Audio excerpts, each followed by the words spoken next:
Hello and welcome to the King Hero's Journey podcast. My name is Beth Martins. I am your host, and today I have the very good pleasure of hosting Charlie Robinson, who is the creator of Macroaggressions. I got to remember to ask him what that word actually means. It's funny. I didn't quite Google it. And this is a chance to hear the truth. And Charlie and I had a really nice conversation on his podcast last week that will be coming out at some point in the future, not too long from now.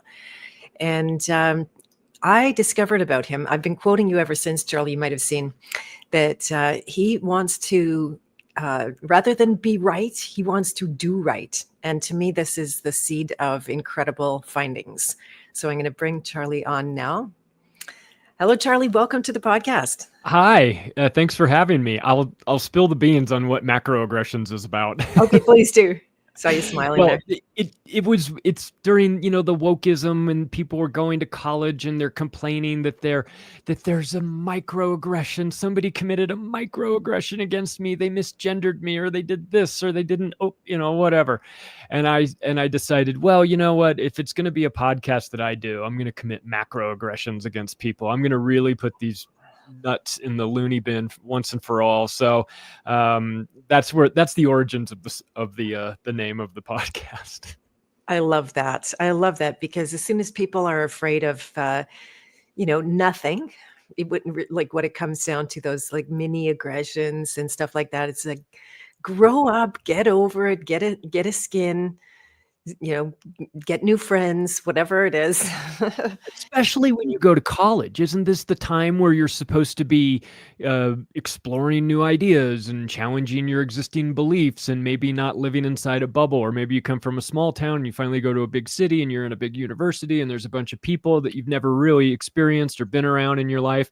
There's going to be a lot of change going on. And the idea that you would create a safe space in universities for students is preposterous to me. And talk about not preparing them for the real world. I mean, I think you're bubble wrapping society so that a bunch of thin-skinned wokies don't get their feelings hurt. I mean, this is not how we grow. This is embarrassing. It feels insane to me that I should have to mention that, but apparently, I have real reservations about the university system. I have a 13-year-old daughter, and I'm looking at it going, I don't know if I want you to be a communist when you come out. Exactly. Yeah, my son just declared he wants nothing to do with university after he graduates in a few months. And it's like, yes, good. I'm so glad. I would have supported him. But yeah, and, we'll dive in. I want to do a proper introduction of you for those that don't know you, but just to follow up on that safe space. Now, this comes up big time in the healing world, and it's become a political platform. And it's something that I will beat the drum about until I'm gone, is that it's not our job to make other people feel safe. And we had, such big examples of it where it's like, oh, if you don't get the jab, I'm in danger, and all that kind of crap. And, there's just so much effort to keep us in this child place, in this child archetype. We're going to talk about archetypes a little bit because I know you did my quiz. I'm curious which one came up for you. And, so it's really good to understand yourself so that you have, the coddling and the crybabies. If you understand yourself, then you're much less vulnerable to those, they're trying to program you. They can't program you. I'll just spill my beans quickly. They can't do that. It's all with consent. It's all an internal decision where it could be an unconscious decision, of course, and probably 100% of the time is. But we actually have control here. And, so don't let it make you crazy, all the hypocrisy we're going to talk about. So for those of you that are not familiar with Charlie's work already, he is a #1 best-selling author of The Controlled Demolition of the American Empire with Jeff Berwick, sitting on my shelf right here, and also The Octopus of Global Control. This his second edition of his new book, Hypocrazy: Surviving in a World of Cultural Double Standards, is now available at Amazon and Barnes & Noble, and also as an audiobook. Would they find all of those links at macroaggressions.io? Yes, they will. They'll find Okay, everything, the podcast, the books, links to Activist Post and Natural Blaze as well. Okay, fantastic. And in addition to being the host of Macroaggressions, he's also the co-host of roundtable podcast, The Union of the Unwanted and Day Zero. He's also the new editor of the independent news site Activist Post, which you just mentioned, and the alternative health site Natural Blaze, and the current emcee of Anarchapulco, where we met twice in a row, 2 years in a row, which is fantastic. I'm so glad we're here now because of that. Yep. And is also a founding member of the Independent Media Alliance. What's that, by the way? That is a group that was started by Whitney Webb, Derek Brose, and Ryan Christian from The Last American Vagabond. The three of them said that they wanted to, there's a lot of alternative media that's not really as alternative as you would like it to be. And they're kind of giving us all a bad reputation, if I'm being honest, going out and saying, giving maybe part of the story, but not fully laying it all out. Whitney and Ryan and Derek decided that they wanted to create a group of truly independent media personalities that are authors, editors, that are working in the space, who have been right on the last several psychological operations, not just right, but early and vocal about it. And so it's a group there's about 18 of us now. It just started a couple of months ago. They put it together and invited me to join. I thought I was honored when they reached out to me. One of the things that they said in this introductory, or I guess invitational video that they sent out, was it would be great if we had a resource like a Zero Hedge, as they mentioned Zero Hedge specifically, where we could have all of our articles posted. Now this happened last summer, and this was right when I was in the contractual period of buying Activist Post. I had agreed to buy it. I was rebuilding the website the tail end of 2024, but I wasn't allowed to announce it until January 1st, 2025. So I kind of got a message to him like, remember how you said Zero Hedge would be a good thing? I've got Activist Post. It's going to be even better because we can have all of our stuff there and nobody's going to censor it, because the only one who would be in a position to censor it would be me. And that's not going to happen. So it's a group of writers and editors that are working together to get the message out, are helping to promote each other's work, and to make sure that the information is true. So you can go to activistpost.com at the homepage and scroll to the very bottom. There's a little link that says Independent Media Alliance there, and that'll give you a breakdown of everybody who's a member of it. A lot of names that you would recognize for sure. And here's that URL in the chat. And hello to Silimo, who used to have articles on Activist Post. So that's very cool. Awesome. Send them to me. I'll put them up. Okay, fantastic. And he says, just say no to indoctrination and stop coddling the crybabies. And that's the government's job. The only way forward is through. I agree with all of that. So very good. Well, welcome everyone to this podcast where we're going to go and dive deep in. And what you were just talking about really reminded me that we always have the option to be the king of the castle, because sometimes it might even seem like a last resort where you're not, navigating in the context of other people's sway, or, you're under, I was going to say under the influence, but at the mercy of other people's control. And that's just the nature of reality. And at some point it's like, okay, well, if I'm the king, then I'm not going to be vulnerable to all of that. And part of it had to do with me not taking outside financing for it. I bought Activist Post and Natural Blaze in an all Bitcoin transaction. I did not take outside funds to do it. And so I am not beholden to anybody.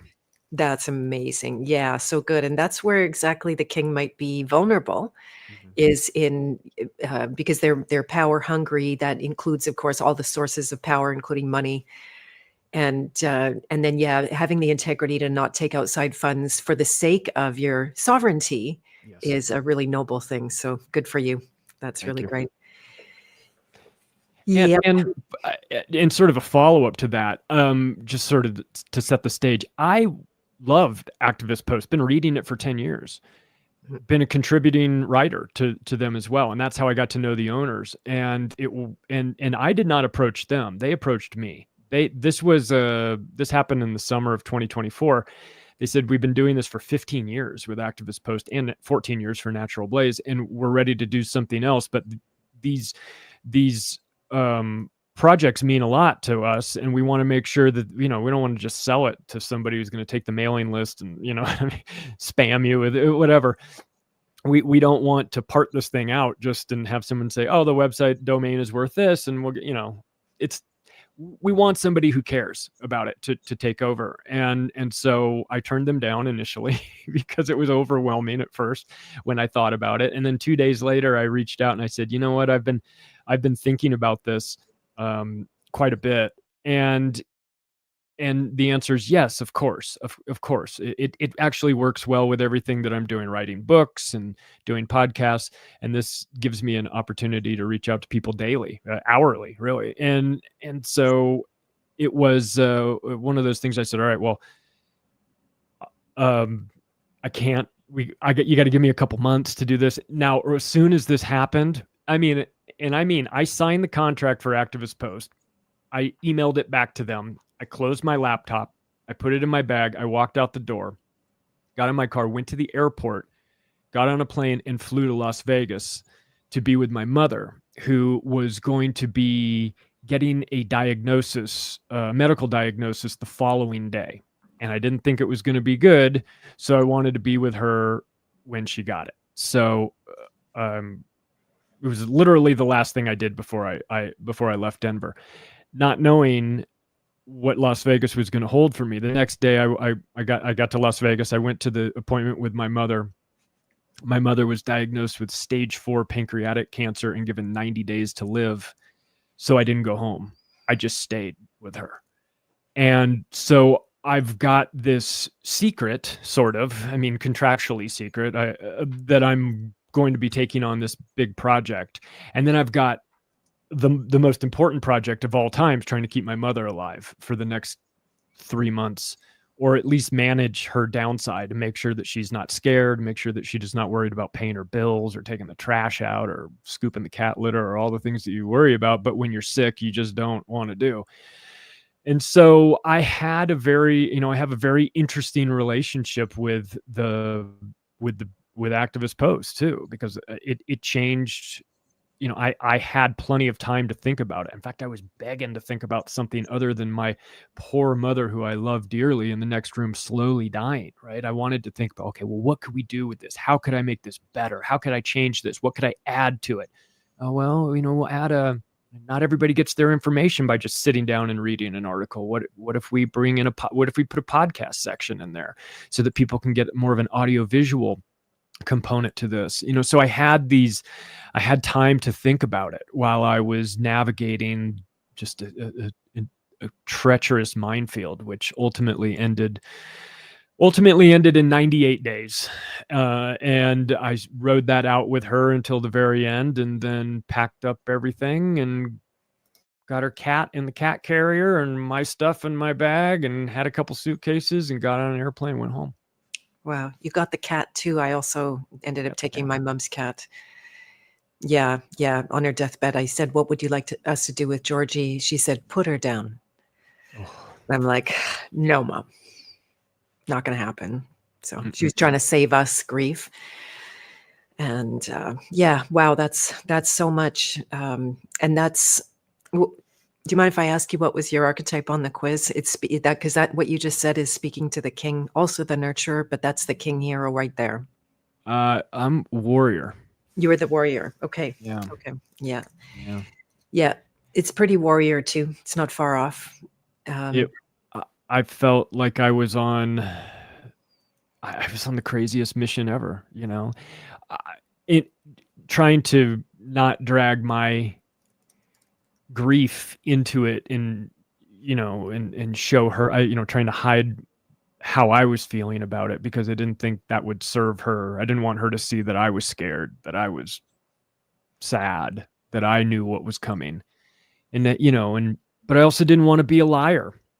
I didn't want to lie to my mom at the most important time when she sat down and when she was starting to get pretty sick and she said, "Am I going to die?" And I said, yeah, I mean, we're all going to die. I mean, but she said, "Am I going to die from this?" And I said, yes. Because I just couldn't tell. I couldn't say, no, it's going to be good. I mean, we're going to be fine. Yeah. I would love to. I wanted to. And if I thought it would, and I debated that. Is it going to make her feel better? I don't want her to be scared, but I also don't want to lie to this woman. I can't do it, especially now. So I said, yes, this is how it's going to end, but I'm not leaving you. And you don't have to worry about any of the things that you've been worrying about for the rest, for your entire life, pay the bills, do this, all that. You have to worry about processing your impending death, which is more than enough for her plate, especially given how she felt. But I just had to step up, even though I really wanted to wish it all away. I just had to be honest with myself and with her and with everybody around me. And there came a point where I, early on, I said, "Oh, maybe I'll be here a couple of weeks, or I'll rotate in and out. Maybe I'll have someone else come." I don't have brothers and sisters or aunts and uncles or cousins or any of that. I mean, there is nobody else.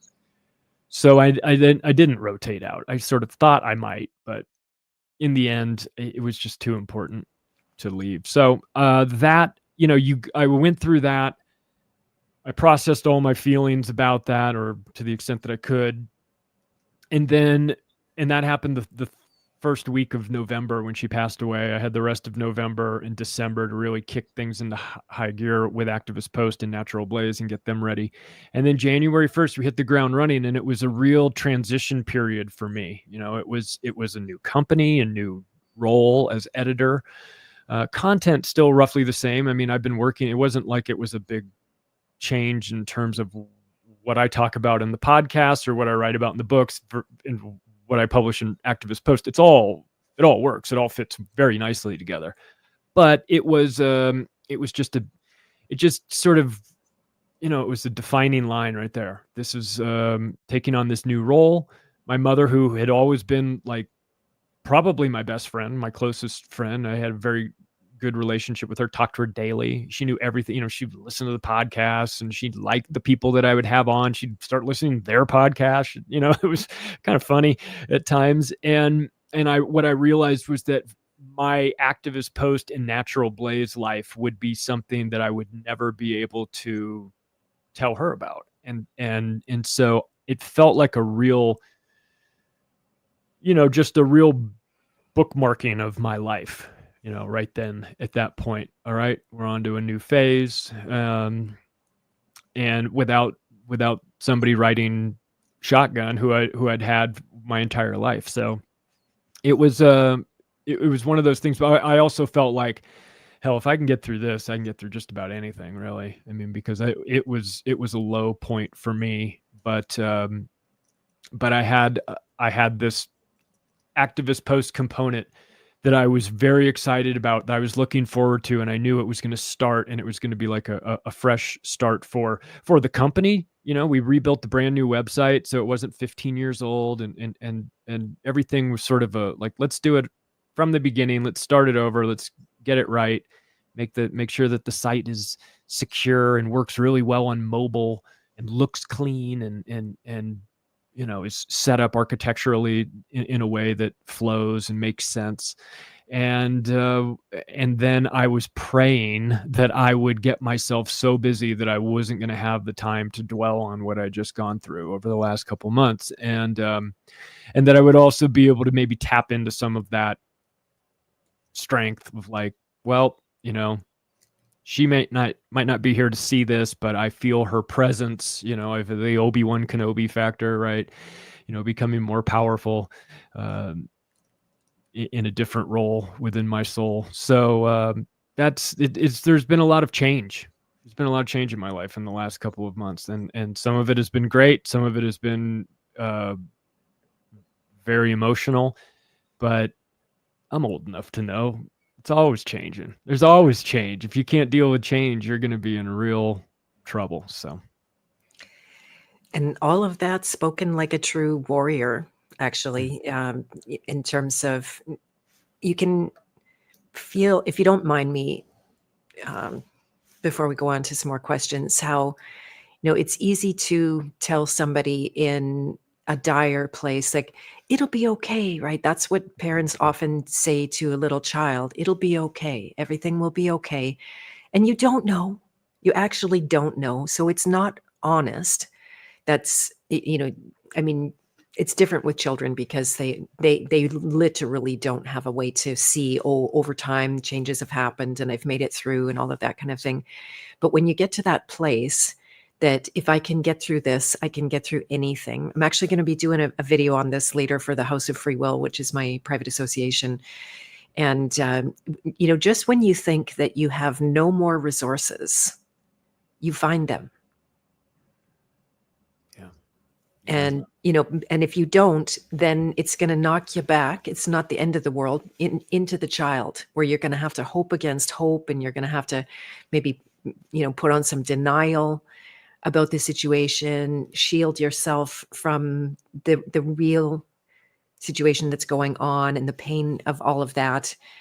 And and then I just want to reflect also those moments in life where you see there's a divergent path, and those roads are never coming together again, and there they go. It's so profound. Yeah. I've been at those places in my life, so good on you for really being there for her. And in a way, go ahead. Well, and I want to make sure I say this. I didn't give up. She didn't give up when we got that diagnosis. In fact, quite the opposite. I got so enraged. There was we went from one doctor to then the oncologist, and and my mom and I were very clear. She understands medical autonomy and medical freedom, and and how dangerous the medical industry is. And so we already knew we're not doing chemo on this one. We're not doing it. And meeting with the oncologist, it was one meeting, one time for about 5 minutes. And he walked in, we'd never met him before, shook my hand. And he explained, you've got the Patrick Swayze cancer. I was like, oh, great, And he says, so what are you thinking? And I said, well, we're not doing chemo. I'll tell you that. And I said, what are our other options? He said, I give you my prayers. Yeah. And I just went, I was so offended. Where's the talk about all the other alternative options out there? Where's the talk? You could have, you say, well, you're not going to do chemo, and basically you're running uphill on this one. Oh, I don't know. Get some sunshine. Go, whatever. He could have said a million things. He just gave up, and I was so offended. We were both so pissed when we walked out of there. And it's blasphemy too, because he said the word prayer, but he's really in apathy. I remember I said to my mom on the drive home, that guy needs to get out of the business. He's lost his soul. He could not even have a conversation with you like a human being. He was just like, well, I got to go to the next room, deal with that person. Maybe that person will sign up for my chemotherapy program, and then I'll have a real conversation. But this other lady's not interested, so get out. So we did everything. Sorry, yeah, go ahead. You blew his child contract, because what they do is they give you what's called a duration paradox false hope, where, I mean, chemo doesn't really act like that in a way. It's just the slow killer that you degrade, over time, depending on the frequency of the doses and that kind of thing. But they get to give you that moment of false hope that, oh, chemo is the way. It's a possibility. Here's a stat that says, this many people survive doing this treatment. And then you took away his little morsel that is a big fat nothing. And he just goes straight into apathy. I know I told you on my podcast, my story as well about that. So I'll save that. Yeah. Well, we tried everything alternative wise, you know, I mean, it wasn't like, oh, we're just going to throw up our hands and say, well, we'll just wait for death. I mean, we did, you know, I did everything that I could do given the situation. So there was one part of me that was recognizing the reality of the situation. 90 days, this is not great. You know, maybe we can prolong this. Maybe we can get 190 days. I don't know. But there's the acknowledging that of what you're up against. And then there's the other part, which is, well, while I'm still here, I'm going to try. You know, I was messaging with my certified health practitioner, Christian Yordanev, who a great guy. I dragged him to Anarchapulco on the last two events as well to have him come out there. And I sent him a message saying, this is what we're up against. I need some help. I need some protocols. And he says, all right, give me 24 hours and I'll get you everything sent to your house as fast as I can. So, you know, you still have to fight. I guess maybe that's the warrior part of me too, that I just was not going to allow this to go down without a fight. And if she was unwilling or unable to fight due to her condition, I was going to do it for her because I could do it and I could handle it and I could manage it. And I did it for myself too. Everything that I gave her, I took myself just as a sort of way to be in solidarity with her. Hey, listen, if there's something going on inside of me that I don't know about, let's knock that out too while we can. So, you know, I was taking all the same things that we were giving to her, but in the end, and also for my soul, I needed to know that I did everything. You know, I didn't want to have a regret situation where, you know, a year down the line, I go, well, why didn't I try that? Or I should have done that. Or I didn't, you know, I mean, if you don't know what you don't know, that's one thing. But if I did know and I just didn't want to fight because it was just too hard to face, I thought, that's pretty weak. So I just saved the tears for my phone calls with my wife, you know, and I did that in another room so that she, you know, couldn't hear it. But I just didn't want to allow any sort of opportunity for doubt or for her to see the terror in my soul that I was looking at, because I just didn't think it would serve her. Yeah. Good for you. That's amazing. Well, I want to talk to you about being an author. Yeah. And how that's been for you. Where did your desire to write start? And we can get into a few of your books. Yeah. So it's sort of a perfect segue, actually, because it all came out of a conversation that I had with my mother years ago. Well, it must have been 2015, where I was telling, she'd come over to my house one day and I was telling her about some great conspiracy I just uncovered, right? Some new rabbit hole I'd gone down, and I would talk to her about all these things. And she said, this is interesting. This is really, I mean, you've got all this information. You're developing a great understanding of how this all works. And she said, like, but can I ask, what are you going to do with it? And it was just a simple question. And I honestly didn't have an answer. I didn't, in part because I didn't think I had to do anything with it. I didn't realize, I didn't see myself as being a part of it. I was an observer. I like this information. I read the books. I listen to the lectures. You know, if you have a 10-hour David Icke presentation at WIMP, I'm in. You know, I'll watch the whole thing. So I was into all of it, but I didn't come out of, I was working in real estate. I mean, I didn't have a particular in to this. And I started to think about that. It really kind of bothered me. I didn't have an answer for it. What am I going to do? Oh God, what could I do? And I thought, well, I like documentaries. Maybe I'll make a documentary, but I don't really know how to direct and I don't really know how to edit. And I'm honestly kind of not the best with technology. Maybe that's not the best thing to do. Right. So that's not, well, maybe I could write. I have been told I have a unique way of explaining this complicated stuff in a way that makes sense. And I have a really smart-assy sense of humor. So maybe if I did this, maybe if I wrote this in a way that people could understand. It was less, in the weeds about all of the details of this grand conspiracy, but maybe I could do it in a way. And I started thinking, well, I don't have I'm not an authority on this topic, right? Nobody knows who I am. But what if it wasn't about me? What if I could bring in the words of all of these other people and have it be their voice, not so much mine? And that wound up becoming the format of the Octopus of Global Control. 700 quotes from 500 different people that had a front row seat to some of the most important events in world history. So you get all of the Rockefellers and Rothschilds and Carnegie quotes that you see over the years, and you get some Bill Clinton and George H.W. Bush and Zbigniew Brzezinski and all these people. You start to, and then of course there's the George Carlin and Bill Hicks and Joe Rogan, right? So some of the comedians that see things from another angle. And I thought, what if I could paint the picture of how this octopus works? And I could break it up into 8 sections, 8 tentacles.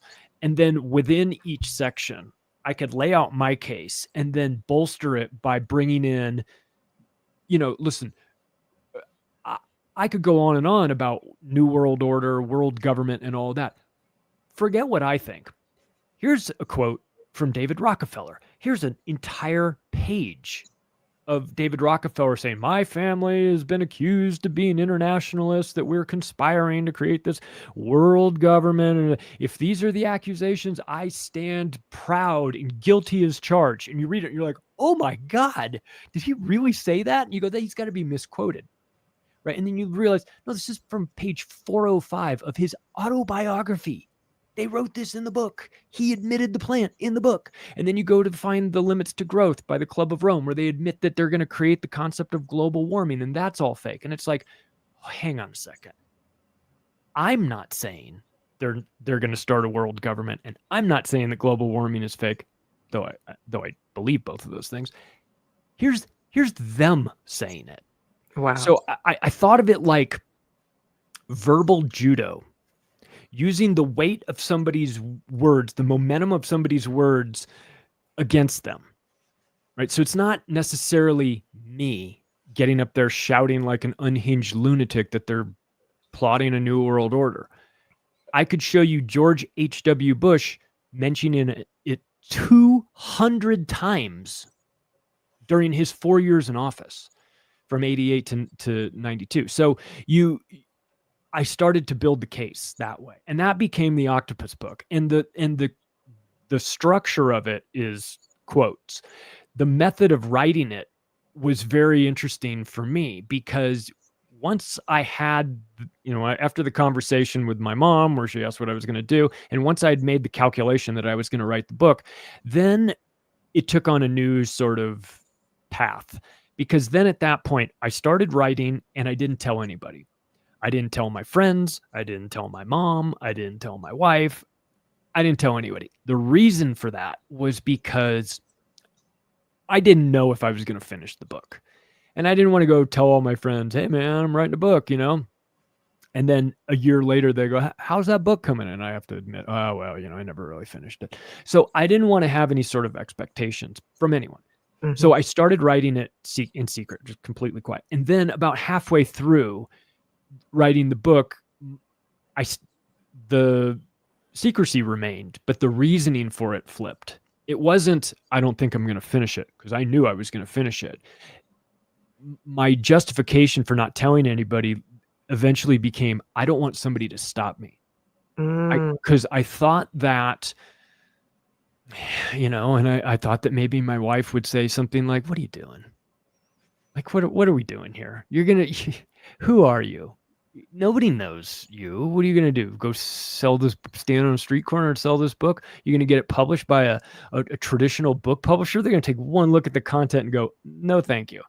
You don't know anybody. Nobody knows you. There were a million reasons why I shouldn't finish it. And I didn't want to hear it, because I knew I was onto something. And I knew that for the first time in my life, I knew I was doing what I was meant to do. And I couldn't really verbalize that. And I didn't have a finished product to show anybody. So I just didn't say anything. And then when the book finally came out, and I self-published it because, again, I knew that nobody would touch it. The book finally came out. I had left the house just to go. I had to go to the store or something, whatever. A big box showed up. My wife said, "What's this box? What is this?" She opens it up. There's all these books. She's like, "What is going on?" She flipped one over in the back and was a picture of me. So she realized it was my book that I had written. And she called me up and threw me out of the house for 2 days for emotionally cheating on her for not telling her about the book. I was Right. like, For you saying on a podcast. Yeah. I was like, well, like, I get it. Maybe I should have told you. Like, and I understand that you could be frustrated about this, but you gonna go tell that story to your girlfriends about how he's cheating on me? Who's he cheating on you with? Well, he wrote a book. I'm like, what? That's the cheating? That he wrote a book behind your back? Oh, you should be so lucky, right? So anyway, we talked it out. I apologized for keeping it secret. I explained my reasoning for doing it. And then the second time around, when Berwick and I decided we were going to work on a book together, before that one, I made sure to clear it with her just to be on the safe side. Right on. I'll just jump in here. I want to talk about that too. And there are times in life not to entertain other people's doubts. And I think the reason is because you have enough of your own, right? Like you already have the choir singing, like you're going to have to sell on the corner and nobody knows you. And who do you think you are? You didn't say that part, but yeah. And I was thinking it. Don't worry. I was thinking right, it. Who do you think you are? right. Yeah. I was just recalling, I was planning a, kind of alternative birth situation. And then my family were all medical people and they had no shortage of gory stories to tell. As soon as someone was pregnant, they would descend on them and tell them all the gory stories so that they would get sufficiently afraid and comply with everything a doctor ever would tell them to do. And I'm just like, la, la, la, la, la, la, la, la, la, la. And not knowing, like, because I had my own doubts. I had to work through things. I had a few dreams. I had some, interesting twists and turns in that whole thing. But at the end of the day, I knew that it was not going to add to me or anyone or the baby or even them to take in all of their fears and their doubts. So there are times for that. By the way, I can't even remember what the question is referring to, but what bad seed was sown? Do you remember what you were talking about there? No. Okay. Trinity, if you want to remind us what that was. Hello, Polly Vegas and Sane Lady. Nice to see you. And then, the weight of somebody's words against them. And that's why the concept of deep fakes is so important. That has, you've been a groundbreaker in that respect, Charlie, because there was a time where, it seemed like all conjecture. I wasn't around in those times. That I'm only in the truther world since 2016, 17. And so that was when more of this was being exposed. What was the date of your octopus book, by the way? 2017. 2017. There you go. So that's when that was, just starting to roll out that, hey, it's not us just accusing and being afraid and paranoid about this. It's like, no, they actually said this. Now it's pretty common knowledge, thanks to pioneers like you who got out with that message. Yeah. I just thought it was the most impactful way to do it because it is, to be fair, it's one thing if I say it and you could say, well, who are you? You don't have any authority on this, but it's another thing if you catch them in a moment, it used to, you'd think like I'd catch them on a hot mic saying something like that. And I would, I'd sort of expect them to say something off camera that they didn't want on camera. But the thing that I realized that I was a bit sort of taken aback by was how brazen they are, how they don't even, this isn't like David Rockefeller got drunk at a bar and told somebody that he was going to commit genocide. It's like they base entire organizations around it that they create from the ground up and throw millions of dollars in their overall summary or their overview of what the group is going to be. They basically spell it right out there. So it's not that it's secret. It's only secret to the extent that people choose not to go out and find it. And what I found is that I'm pretty good at finding this information.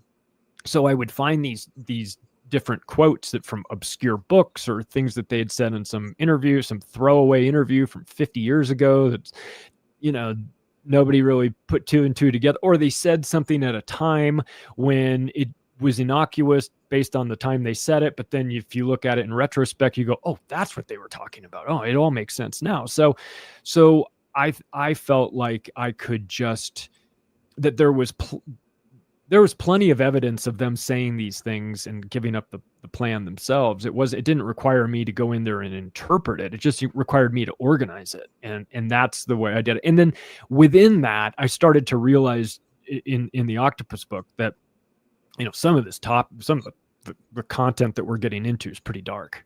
I mean, we're talking about world wars and depopulation and eugenics and components like that are really heavy on your soul. And so I had to lighten it up so that the reader isn't like, jumping off their roof after getting halfway through this book. So that's where the dark humor comes in. That's where the comedian seeing things. That's when, you go back and you rewatch a George Carlin special and you go, man, this guy saw it so clearly 20 years ago.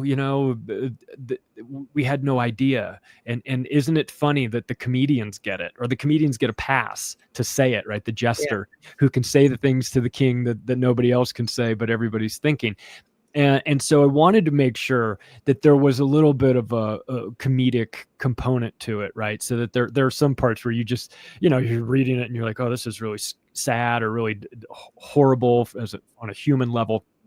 And then you get to a point where you've got a George Carlin zinger to kind of wrap up the chapter, and you go, oh, okay, yeah, I get it, and have a little laugh before you get on to the next part. So. Yeah, I'd love to say something about that, because I work with the scale of emotion and it is a measure of the frequency that you're vibrating. I know it's very common in the New Age world. And then so to get into humor, you must be courageous, which is way up the scale compared to fear, which it mirrors. Courage and fear have a very strong relationship to each other, and, can be two sides, or seem like two sides of the same coin at some point. But being in courage is way better than being in fear in terms of capacity to keep going. Like you say, you're not going to just go and like, oh, life is pointless, I'll go throw myself off the building. And so that's a beautiful strategy to put people in courage, much more so. Yeah. Well, any of that came along just instinctively, because I don't have a background in that, and I don't have a background writing books. And I couldn't break down, I'm sure somebody who has a, who's been doing it their entire lives could say, yes, but you want to have this, and the setup for this is that. And then, oh, I don't know. I don't know about any of that. I just know how I feel. I just know how I write. I know how I like information delivered to me. I know that I need to get some facts. I need to get some context. I need to get some dates. And then I need to laugh at the absurdity of it all. Brilliant. Yeah, and it's actually great testament when you don't know this stuff, and yet you employ this strategy anyway, and not necessarily being able to articulate why, but it's part of nature. And then does it ultimately come from a place of wanting to serve? Yeah, I mean,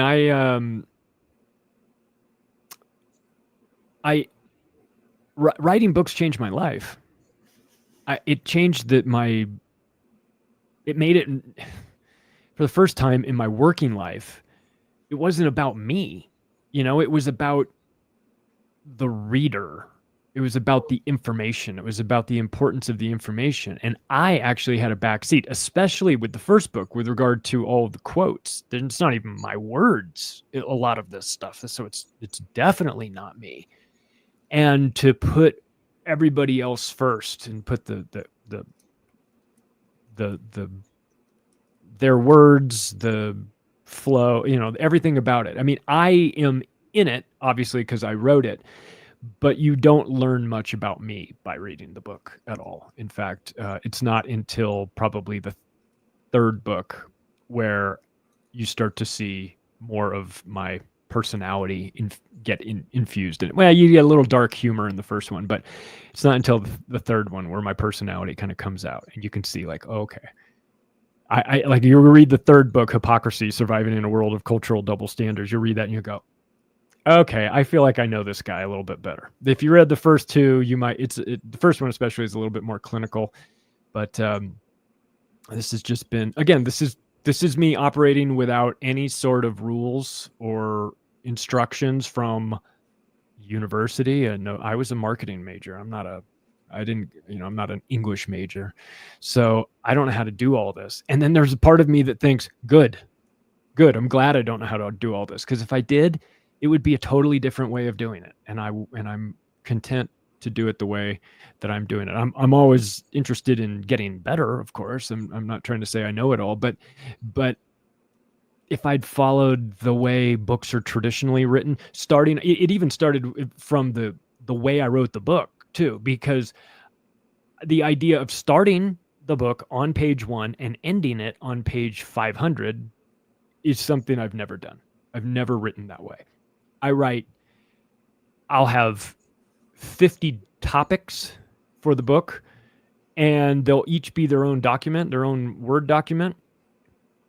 And then in the end, I will assemble them all together in an order that makes sense. Say, well, these need to be in this tentacle, and these need to be in that tentacle. And then within that, I literally got out on the kitchen dining room table with sticky notes with all the topics and organize them in a way. Here go the 8 tentacles across the top. Here's the 50 other topics I've got. Where do they go? This one goes there. This one goes here. This one goes there. Oh, wait, no, this one should be up before this one. So let me switch the order of that with my sticky note. And then once I looked at it visually and I could see everything, I could see it flow the way I wanted it to flow. I said, great. Now I'll go assemble the book into 8 sections, each being one of the tentacles. So it goes from 50 down to 8. Mm-hmm. 8, and then I need to make sure that I've got the tentacles in the right order. My God, I can't have the tentacles in the wrong order, of course. So then I've got to make that and put that in the right way. And then those 8 documents then eventually go down to 1.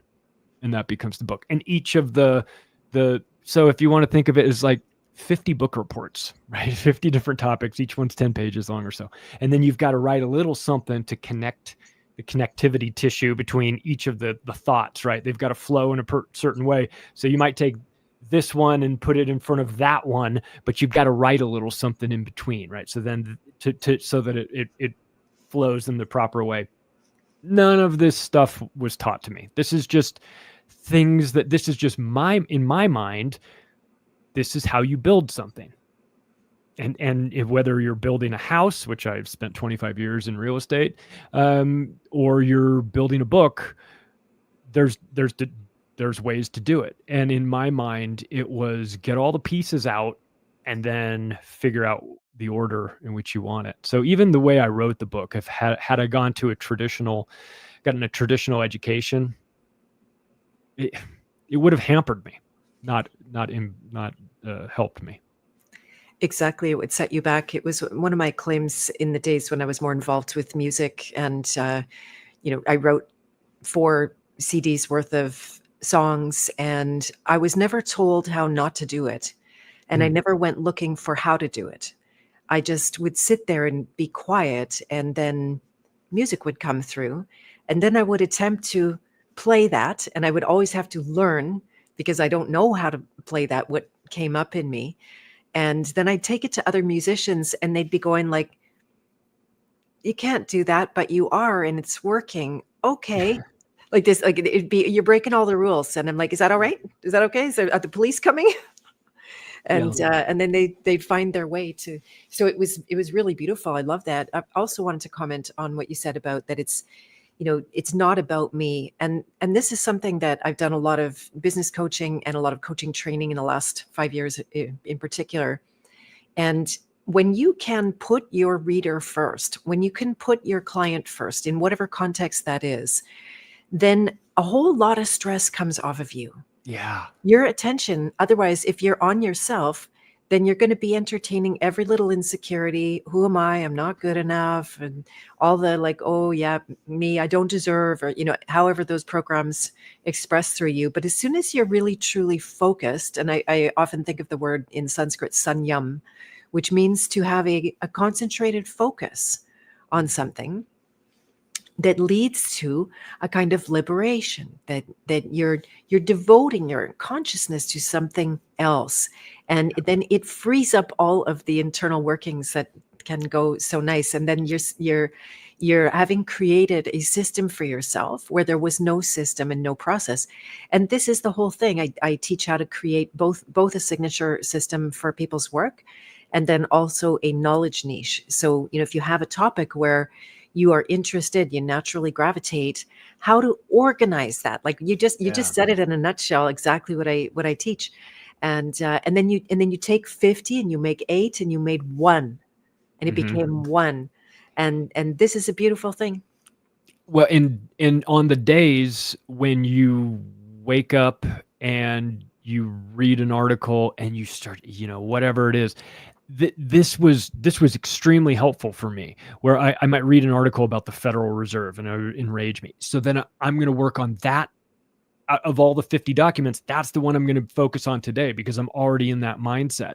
So as opposed to, well, I'll just put a note down and then when I eventually get to it, then I'll write about it. No, I'm in the mood to write about it now. So it allowed me the flexibility of not having to be only, oh, well, I'm only writing the government section. I'm not ready to write about the banking component of it. That'll happen later. Well, I'm ready to write about it now. It's on my mind. Let's do it now. So it also allowed me to not be so overwhelmed. If somebody said, sit down and write a 540-page book, which is what the Octopus was. Actually, it was 790 pages before I started the process of trimming everything down and making it more manageable. If someone said that, it's overwhelming. And I just wouldn't, that's not something that I could ever, tell somebody else to do either. Like, hey, just start on but also it's helpful that I'm not writing fiction too, right? With characters and storylines and things like that. I think maybe if you're writing that, if that's the sort of writing that you're doing it my way would be disjointed and weird and confusing. But for me, for nonfiction, where I can have 50 topics going and then something happens today where obviously the priority is going to be that I'm going to write about religion because on the day that the Pope died, you know what I mean? It's in everybody's talking about it. You're thinking about it. That'll be the time that I'll focus on that. And I'll write as much as I can. And I might have more to write about it, but I get to the end of the day and it's like, that's what I'm going to do. And I'm going to just save it. And then tomorrow I'll work on central banking. And I'll work on that for a while, and then and then eventually I'll get around to cleaning all these things and closing them down. And then once that one's done, like that topic is done, boom, move that to the finished pile. And now I don't have 50 documents going. Now I only have 35, right? Because I've finished up 15 of them and I've moved them so then the pile starts to get more manageable and shrink as you've closed these things down. And so for me, it was the writing process was me trying to organize my brain in a way that allowed me to focus on certain topics when I wanted to focus on them, put them aside when they weren't really the most important, and then ultimately I've got to make a big list and I got to cross things off my list. That's the most satisfying thing. Or in my case, it's sticky notes. So it's like I write on the sticky note, and when that sticky note gets crumpled up and thrown in the trash, oh, it's great. It's the best feeling ever. So you've got that taken care of. So for me, the structure and the process of writing the book, I had to develop what fit best for my personality, for the way I operate. I'm super organized just as a person, and I'm pretty dedicated when I get onto something. So how would I do this in a way that fit well with my style? And that's how I've done it for all 3 of the books. And writing a book with Jeff was different because on book number 2, when we wound up working on that was a lot of like, I'll drive the car on this one. I had to sort of tell him like, this is what we're going to do. I'll drive it and I'll tell you what I need, because we can't have 2 people driving the car. We're never going to get anywhere. So, and he said, fine, I got a million things going on. I prefer it this way. Anyway, great. This is what I need. I need you to do this, and this. Let me know when you have it. And same thing. I'm building this book He said, how are we? How's it looking? I said, it's a mess. It's a mess right now, but it's going to be beautiful when we get done with it. So it's got to get ugly before it gets good. Now, mind you, at the same time this is going on, my day job is that my business partners are buying houses, renovating them, and reselling them. Also with a camera crew from HGTV following them around, documenting the whole thing. But still, we've got an idea. We've got a plan. We know what it looks like early on. We know what it's going to look like in the finished product. It's going to get ugly before it gets beautiful. And that's what I told Jeff. It's going to be a mess before it's done, but it's going to get done. And when it's done, it's going to look amazing. And so you're going to need to trust me on this. He said, okay. That's awesome. I want to talk more about that, but also can't help but point out two more archetypes that you're talking through, or appear to be anyway. One is the masculine that takes all that chaos mess and will contain and organize and simplify and distill and bring down and and drive, right? Like actually take the bull by the horns and actively create a container for all that feminine chaos. And then the other one that I always love to point out is the alchemist, because not everybody operates and works in the alchemist. But when you said how, okay, this is capturing my attention right now, I'm actually inspired to write about this right now, even though maybe there was a plan, a warrior plan. It's like, no, I'm going to answer this inspiration. And that was something that was a revelation to me. So I want to share this with everybody, that I felt somehow I couldn't work by inspiration, that I needed more of it could be a warrior or a king's, solid plan and a schedule and a program and like A to Z and a straight line and all that kind of thing. Well, the alchemist doesn't do like that, doesn't work like that. And then, so I'm like, okay, well, if I have to be a slave in a system, which it seems kind of locked in right now, we're indentured slaves, then I'm going to slave to my inspiration. Mm-hmm. That's what I'm going to, or slave to my purpose. As I say that in different ways. And that means that, if the inspiration comes at 4 a.m, then you answer it somehow. Yeah. You do something about it.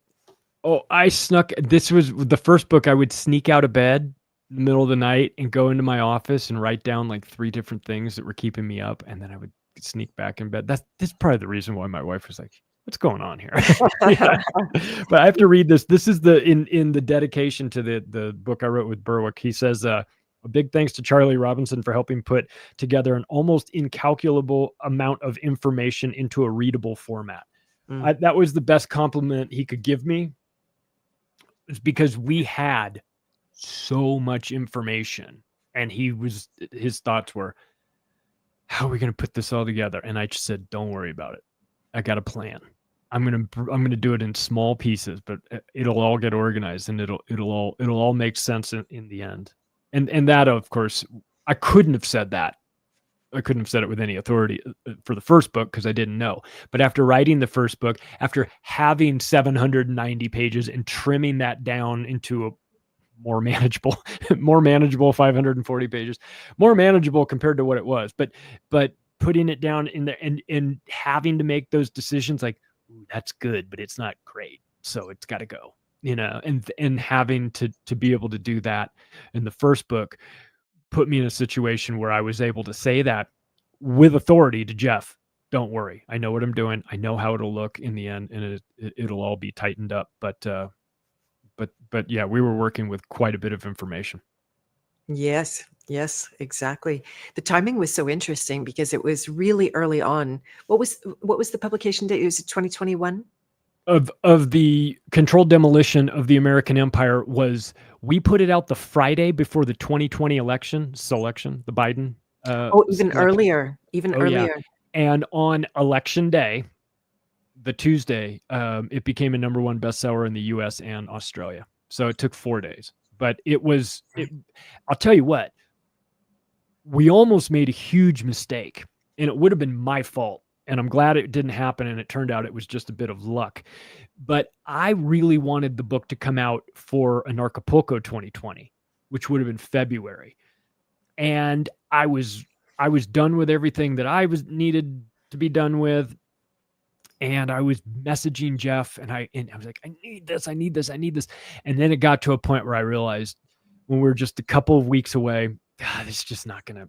We're not gonna get it done in time for Anarchapulco. And then I was like, well, that's a benchmark that I put on it, right? That it just seems like it would be a smart thing to do since we're both going to be there, and we've got his audience there. It'd be a great time to launch it. But the truth is, we just weren't really done. And there was still a little bit more to be done with it. And thank God we didn't, because 3 weeks after that, COVID kicked off, and everything changed. And so we watched that for a couple of months. And we messaged each other like, okay, like, hey, we need to see how this plays out. And it got to be in August of 2020. I messaged Jeff and I said, I've seen enough. How about you? He says, I've seen enough too. I said, all right, let's wrap this thing up. So we finished it all. We finished it all. We reached out to, he said, we should have someone write the foreword to it. I said, yeah, absolutely. Thoughts? And he says, how about Ron Paul? And I said, that'd be great. We reached out to Dr. Paul. Dr. Paul agreed to write the foreword to it. Jeff messages me, tells me, I was like, this is great. I've never met him. I still have not met Dr. Paul, but Jeff has known him for years.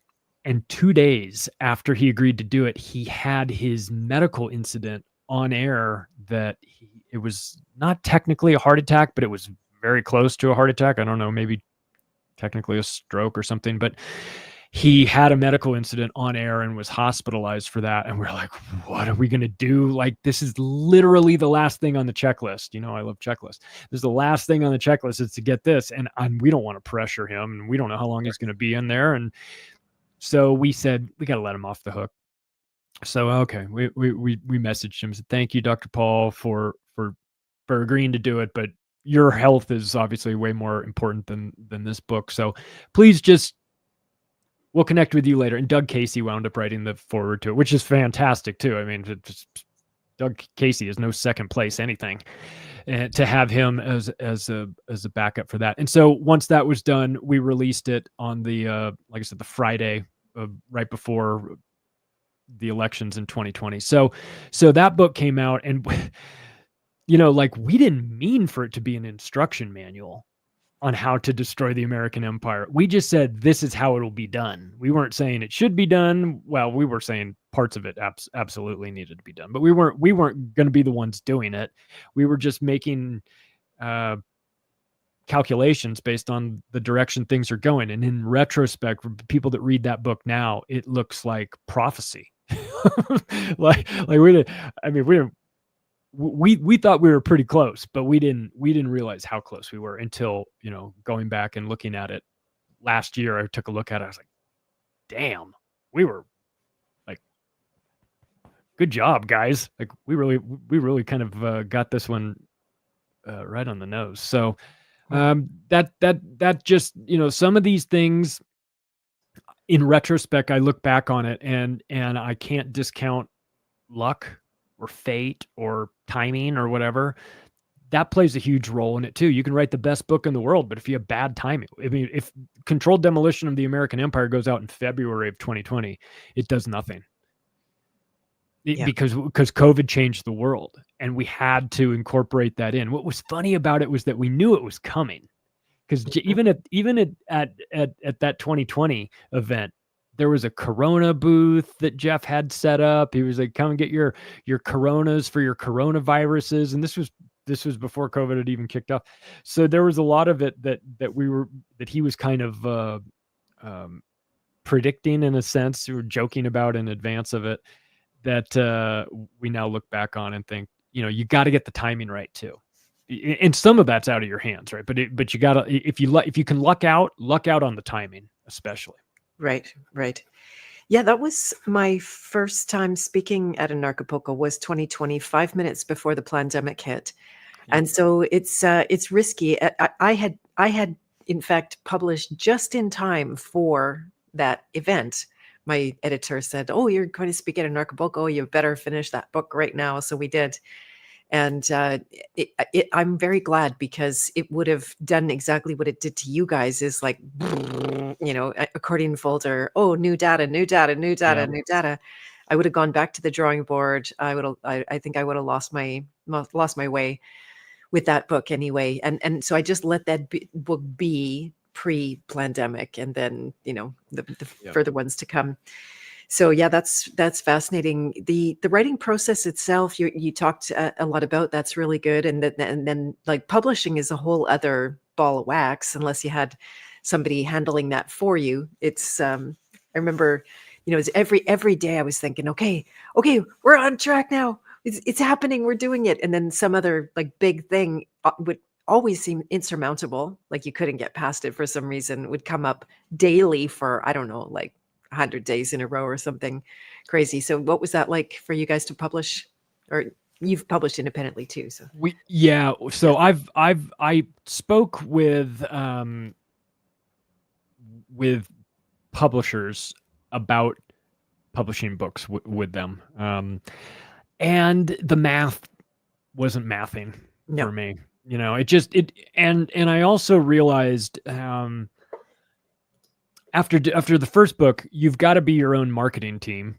You can't just outsource that to a publisher. I mean, I self-published all of the books and never had that luxury. But the people I had talked to who were publishing or who had their books published said, yeah, I thought that they were going to handle all that stuff. I thought they were going to market it. I thought they were going to, do what they need to do to help me sell as many of these books as possible. And I was very disappointed with the output from them. They forgot about me. And I thought, yeah, well, that's because they didn't write the book. They can't care about it more than you. It's not possible.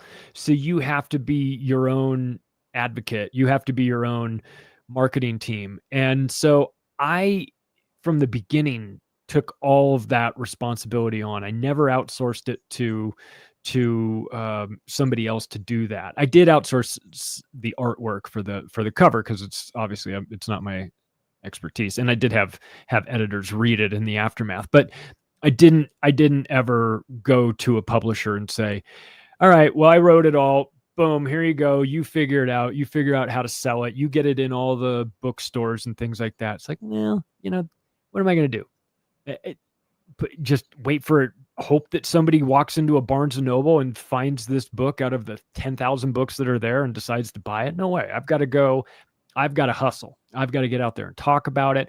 I've got to go out there and do podcasts. I've got to introduce myself. I got to get myself on shows and do that. And I did, again, like people might say I got lucky getting on Coast to Coast as my third interview, but I would say I put myself in a position to get lucky by hustling and by talking to people and by in doing all the things that I needed to do and have continued to do over the years to make sure that when somebody wants to invite me on to talk about the books on their platform, that I'm prepared and that I've got a good rap about it, that I could talk, that I know my audience. I'm not going to go unhinged F-bombing everything on Coast to Coast, and do it. You got to the person out there writing the books and promoting it, you have to think about it. So there's a strategy to it too. You have to talk about, you can't go too hard on one topic with this host because you're going to completely turn them off to your entire book. So you got to find where that sweet spot is where you can, I've had the normie interviews. Getting on TV, trying to get on TV, good luck. The only channel that would ever put me on was RT, and of course they went away. too much truth.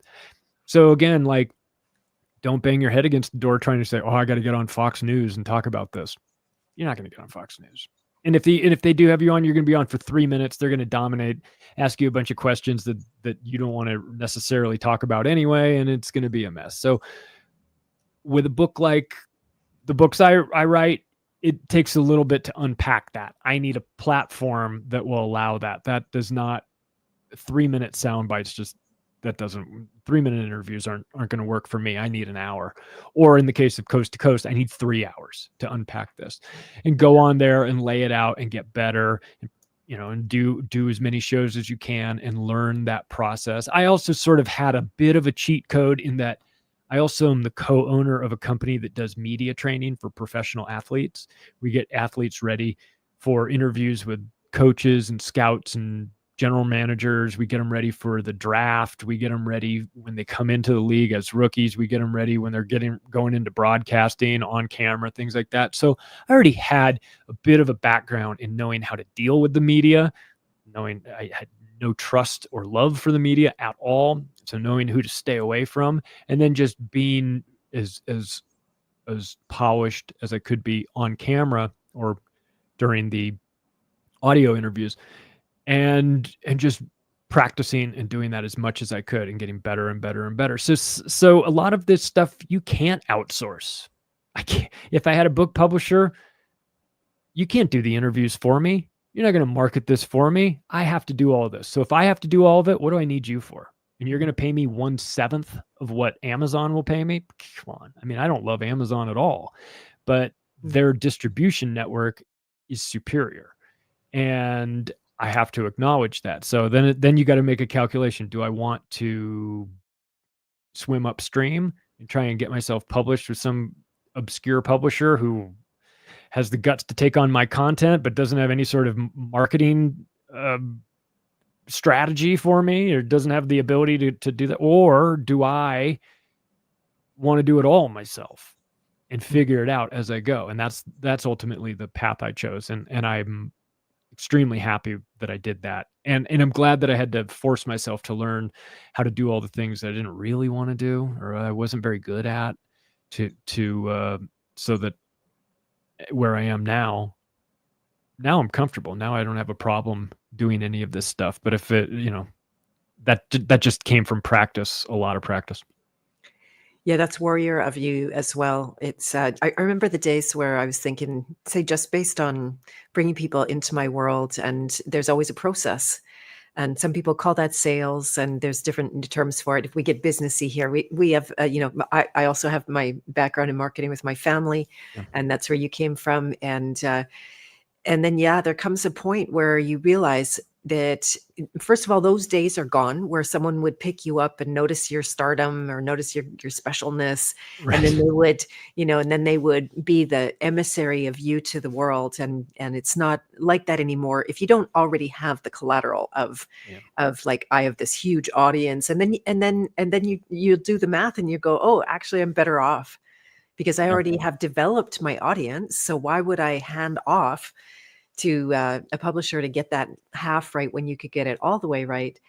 And I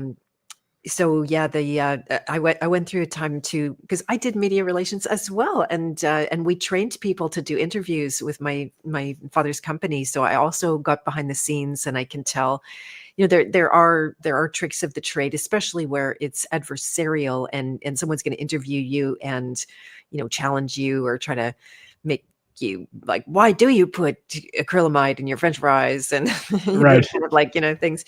But in this case, it's so much more to me that unless you're going to end up a multinational corporation, and you're going to get into mass marketing with billboards and campaigns and a massive machine that I've been part of, I've definitely been part of those machines, then really what you're trying to do is find your people. Yeah. And then you say niche marketing. It's like, where do you find your people? How do you speak to your people? What are your, back to writing for your reader?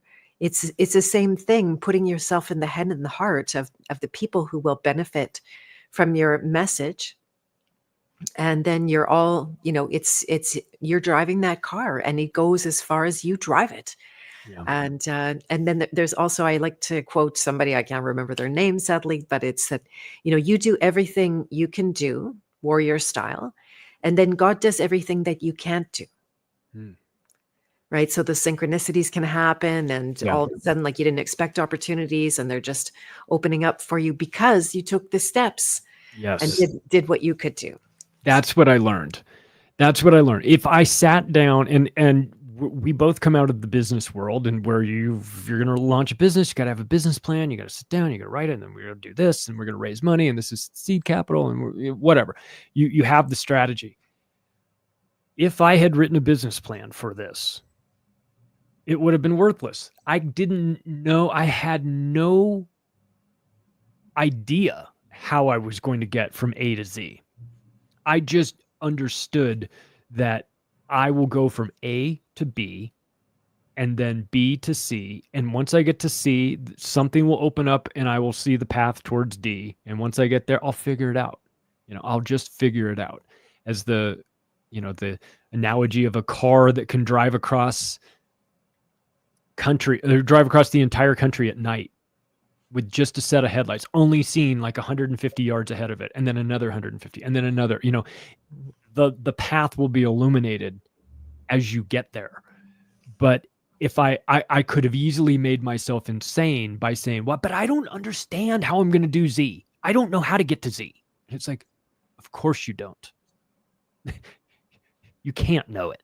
You just need to start. You need to start down that path, and you need to put yourself in a position for good things to happen. And you need to hustle, and you need to not give up, and you're gonna get pushed back from time to time, but you got to figure a different way. Oh, that road's closed. Let's go around. Where's the detour? All right, fine. I'll find a different way. But if you allow yourself to get bogged down in how am I going to do every single thing that comes up, you'll never do anything. So you have to kind of trust a little bit. You have to put yourself in, I acknowledge a fair amount of luck plays into it too, but you're not going to get lucky sitting on your couch. You got to get out. You got to do it. And so when you do it, and if the luck doesn't come, then the luck doesn't come, but at least you're trying. You're putting yourself out there. But what I found was that I would meet one person, and then that person get introduced to another person. And then that person would introduce me to a third. And next thing you know, I'm meeting the people who were the inspiration for me doing this in the first place. I wouldn't be doing what I'm doing if it wasn't for David Icke, for John Perkins, who wrote Confessions of an Economic Hitman, a book that changed my life in 2007. I read that book and went, oh my God, I have no idea how wrong I was about all this stuff. And so, and reading these books and watching these presentations that these guys have done and watching their interviews over the years and thinking, yeah, that's great. I just want to understand this. I'm not thinking I'm going to be a writer when I'm reading John Perkins' book. When I'm reading David Icke's book, I'm not thinking I'm going to be a writer. I'm just thinking I like the topics. And then eventually you wind up down this path. And next thing you know, I have personal relationships with these guys now. And it's like, wow, if I had sat down when I read that Confessions book in 2007 and said, I'm going to write a book and I'm going to know John Perkins and we're going to talk about geopolitics one day and everything. How? You tell me, lunatic, how you think you're going to make this happen. What are you going to do? So it wouldn't have made sense then. But in looking back on it now, I had to start down that path. I had to get on the journey. I just had to. And that the rest of it would be explained to me once I was in a position where I could understand what was being explained to me. I wouldn't have understood it in 2007. Yes, you're going to write books and then you'll beat all these. Really? So I had to learn. I had to learn a lot about how the universe works. Sometimes you just have to get out there and put yourself in a position for things to happen. Exactly.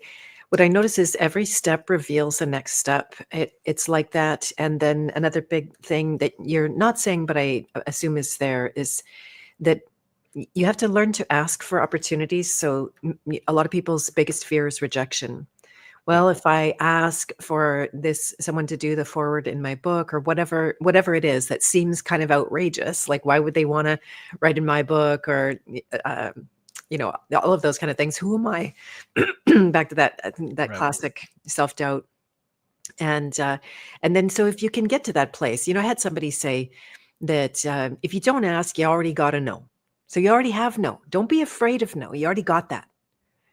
And then, and then learning to put out requests in a very open-ended way where you get, and this is where I use the deprogramming work like crazy, because if I'm going to ask for something, I want to be okay with both a yes or a no. And not like, oh, they hate me and I have to go beat myself up or go try to be more perfect than I am or something like that. It's just like, okay, right? And that's what a lot of that world can train you into doing, that you ask 10 questions and maybe you get one yes out of that, and that's like, wow, right? How many times there were so many people in my early podcast days that I thought, why would they want to talk to me on my little podcast? And then they would accept, and they would even say, because I learned to write personal letters, not just like a generic Right. come on my podcast thing, but I would say like why I'm interested and what I connect about them and everything. And the number of yeses I got was staggering. And now it's such a beautiful thing that I can, when I want to learn something, I'll have them on if they're willing to come, and I get a front row seat, and all my questions get asked. So it's like a total present, but it required that asking and risking rejection. And I discovered having a podcast is the best thing, the best way to reach out to people. It gives me a built-in excuse to like, that person's interesting. I want to talk to them. Yeah. Will they talk to me? If it's just me on the street, no, they're not going to talk to me. They got other things to do. But if it's me with a podcast, maybe there's a possibility. So I used it as a great tool to allow me to have, and I get, plenty of people that never respond back, they don't give me a yes or a no. I never get anything. It's not like it's all success, but every now and then I'll get one, and and I'll reach. John Perkins is a prime example, because that book changed my life, and I must have emailed him 3 times and I got nothing. And the one time I was like, well, I'll just try one more time. And he responded like hey, yes. Oh, great. Nice to meet you. Never, sure. I'd love to come on. And it's like, maybe he didn't get the first 3 emails that I sent. I don't know. I assumed he was reading it going, ha, no chance I would have, like, I don't want to talk to you. Why would I want to talk to you? Like, in my mind, it's like, he hates me. But then you go, oh, well, maybe I just kind of manufactured that. Maybe he was never even getting these emails. Maybe, so obviously I'm not trying to inundate somebody and make them crazy by asking them over and over again. And there are limits to it. Right. But I have found, in retrospect, looking back on it, like, oh boy, I'm glad I was persistent on that one, because I almost didn't send that one. I almost sold myself. That person won't want to talk to me. Exactly. And then there's no path there if I close the deal on myself. Exactly. What am I doing? Yeah, let them decide, right? Sure. And then here's something that, coming from the spiritual world, people would always say, oh, I sent an email and I asked for the opportunity and I didn't hear back. I guess it's not meant to be. And I just honestly, that makes me crawl right out of my skin. Don't use spirituality to affirm your own limitation, your own, because that's the first thing I'll say. Well, maybe they didn't get my email. And then my second email can be, by the way, did you get my email? Because you have a polite way to ask. I don't know if you got it or not. I'm checking. And there's an innocence and a sweetness in that. And it's, again, open-ended, where I've drawn no conclusions. And if there's anything there to read, and they just, whatever they say. But yeah, don't use spiritual jargon against yourself you're not, but I'm just giving that message of it. Well, but I'm tempted to, from time to time. I'm tempted to go, well, the universe has other plans for us than me having a conversation with this person. Maybe not. maybe it just, maybe the thing is that you haven't done enough work. You haven't followed up enough. And that at some point, and of course, coming out of real estate and real estate sales in particular, you start to get a feel for how a sale goes from nothing to a closing. The conversation started, the person walked in out of the blue, or you called a realtor that you didn't think you called for something else, and it turned into this. You understand that sometimes the path is you have to be persistent, and you have to have good timing too. So sometimes instead of saying the universe is saying that I'm not meant to talk to this person, instead what I've kind of sold myself on is maybe it's just not the right timing. Maybe this conversation will happen, but it won't happen right now. It'll happen 2 years from now. And the reason why I believe that in some cases is because it has happened that way. because I've had people that I've tried to connect with and haven't been able to do it. And then a couple years later, it wound up happening, and it was great. And of course, I didn't tell them like, hey, I was beating myself up thinking that, trying to get you on 2 years ago and couldn't reach you. But I've had to, because I'm proactive, because I always want to make it happen. It's tough sometimes to take your hands off the wheel and just allow it to flow at its own speed or its own rate, because I inherently want to say, oh, that's me not trying hard enough. I need to do more. Maybe the reason why this isn't happening right now is because I'm not doing enough to make it happen. And sometimes it's like, well, I get it. You certainly want to err on the side of being proactive here, but sometimes it's about timing too. So I've had to learn that the hard way. Yeah, there's your warrior and alchemist again, having a conversation, because timing's all alchemist. Yeah. So that's beautiful. You said the word crazy, so I'm going to let that be a segue into hypocrazy. Yeah. And we're no stranger to hypocrisy. And if there's a big beef in my world, it's people who say one thing and do another. Yeah. It's very rare that people follow through and actually are the person who, acts in the way that they speak. So what inspired you to write the book under the same term? What's the Surviving in a World of Cultural Double Standards? Yeah. It was, so this book I was writing in parallel with Controlled Demolition. Okay. I was done with most of my work for Controlled Demolition by 2019. And that book still had a year before it came out. And so I was not very good at waiting, not the best at being patient. So I put that off to the side until I could get Jeff's contributions and sort of infuse it in. But while I was doing that, I started on Hypocrisy. What really did it for me, and again, I same format, same structure, 8 parts, wrote it the same way, but I'm not a traditional religious person, and I don't have any dog in any of the fights. I'm not on any of the teams with regard to the established religions, but I am of the belief that the most hypocritical people in the world are deeply religious people.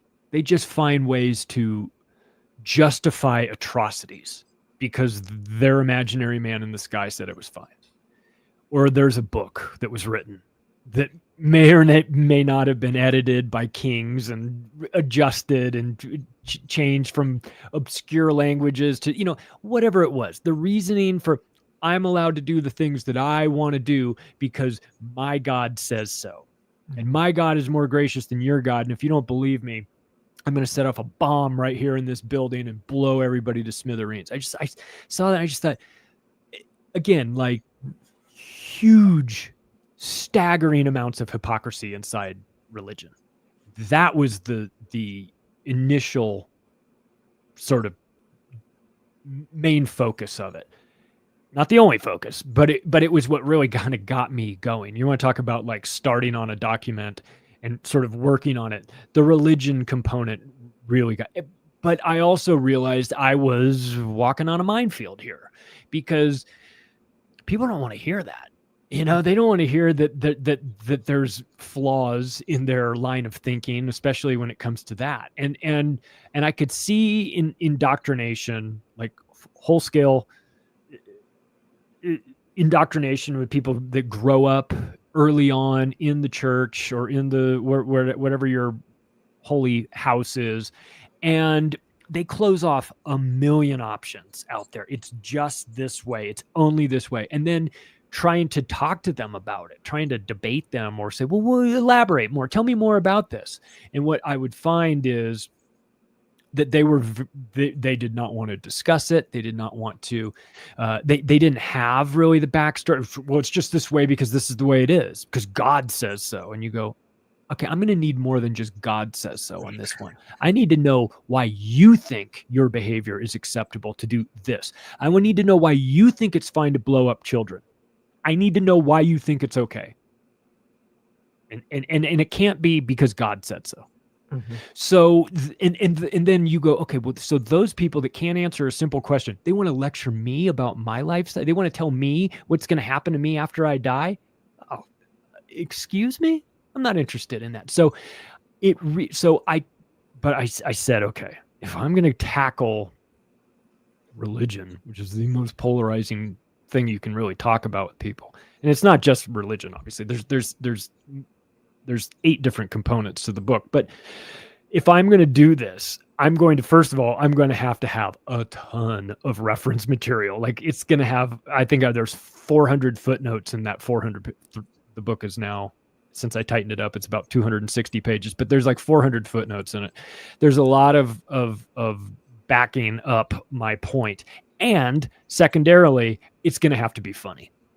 Because if you're going to attack people's most sacred component of themselves, their religion, you got to do it in a way that's lighthearted and doesn't come across as being mean or spiteful or that you just hate their religion or whatever. But you've got an embarrassment of riches when it comes to pointing out the hypocrisy inside of religion. I mean, it's just, talk about needing to narrow down the book. I mean, I could have gone on and on and on. So I that was really kind of what I wanted to do, is I wanted to pull up the I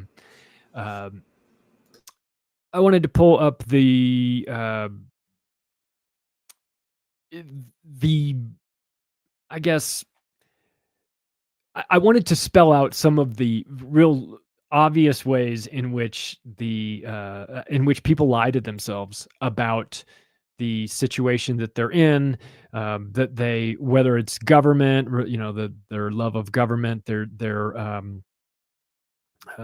talking about how, they're on the red team or the blue team. I'm in a unique position. You're probably in the same one, where I'm not on either team.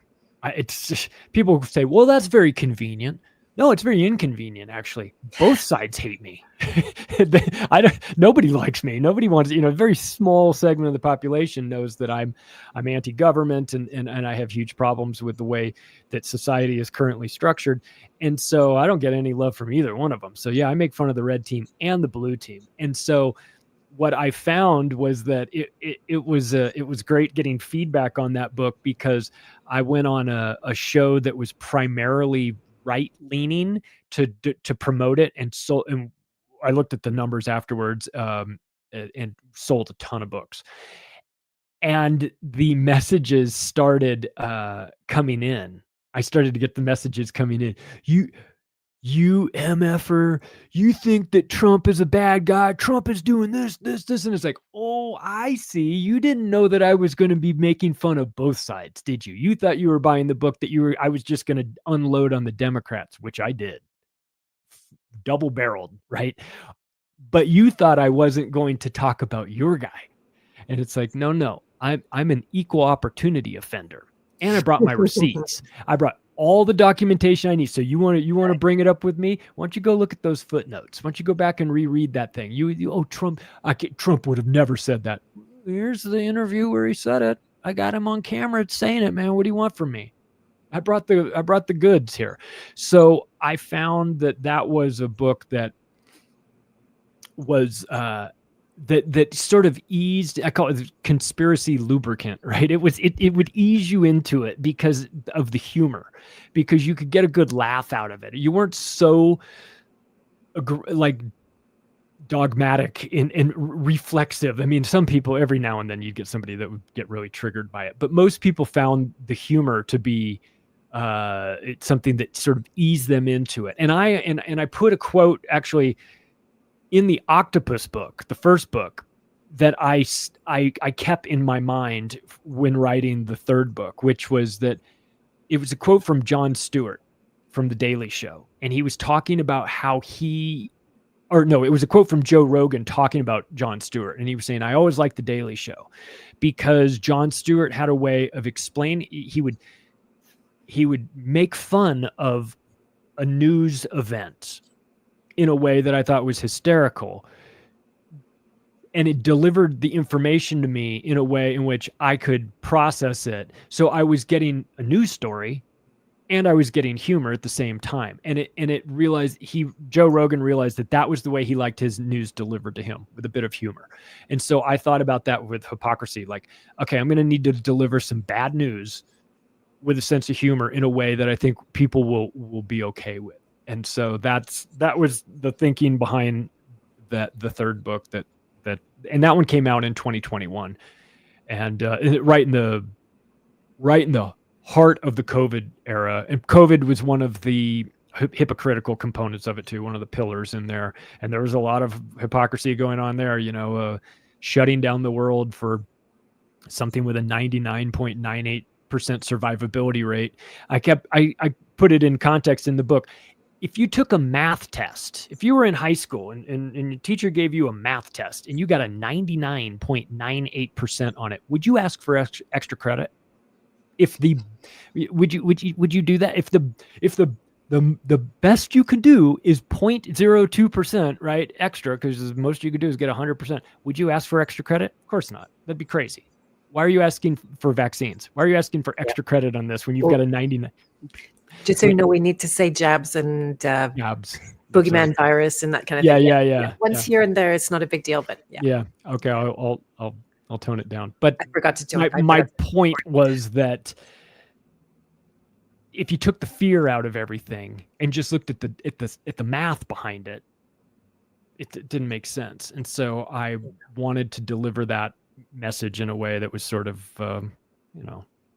funny, backed up by statistics, so you could find all of my work, but also delivered a message, which is you don't need to be fearful of this stuff. This is manufactured to scare you.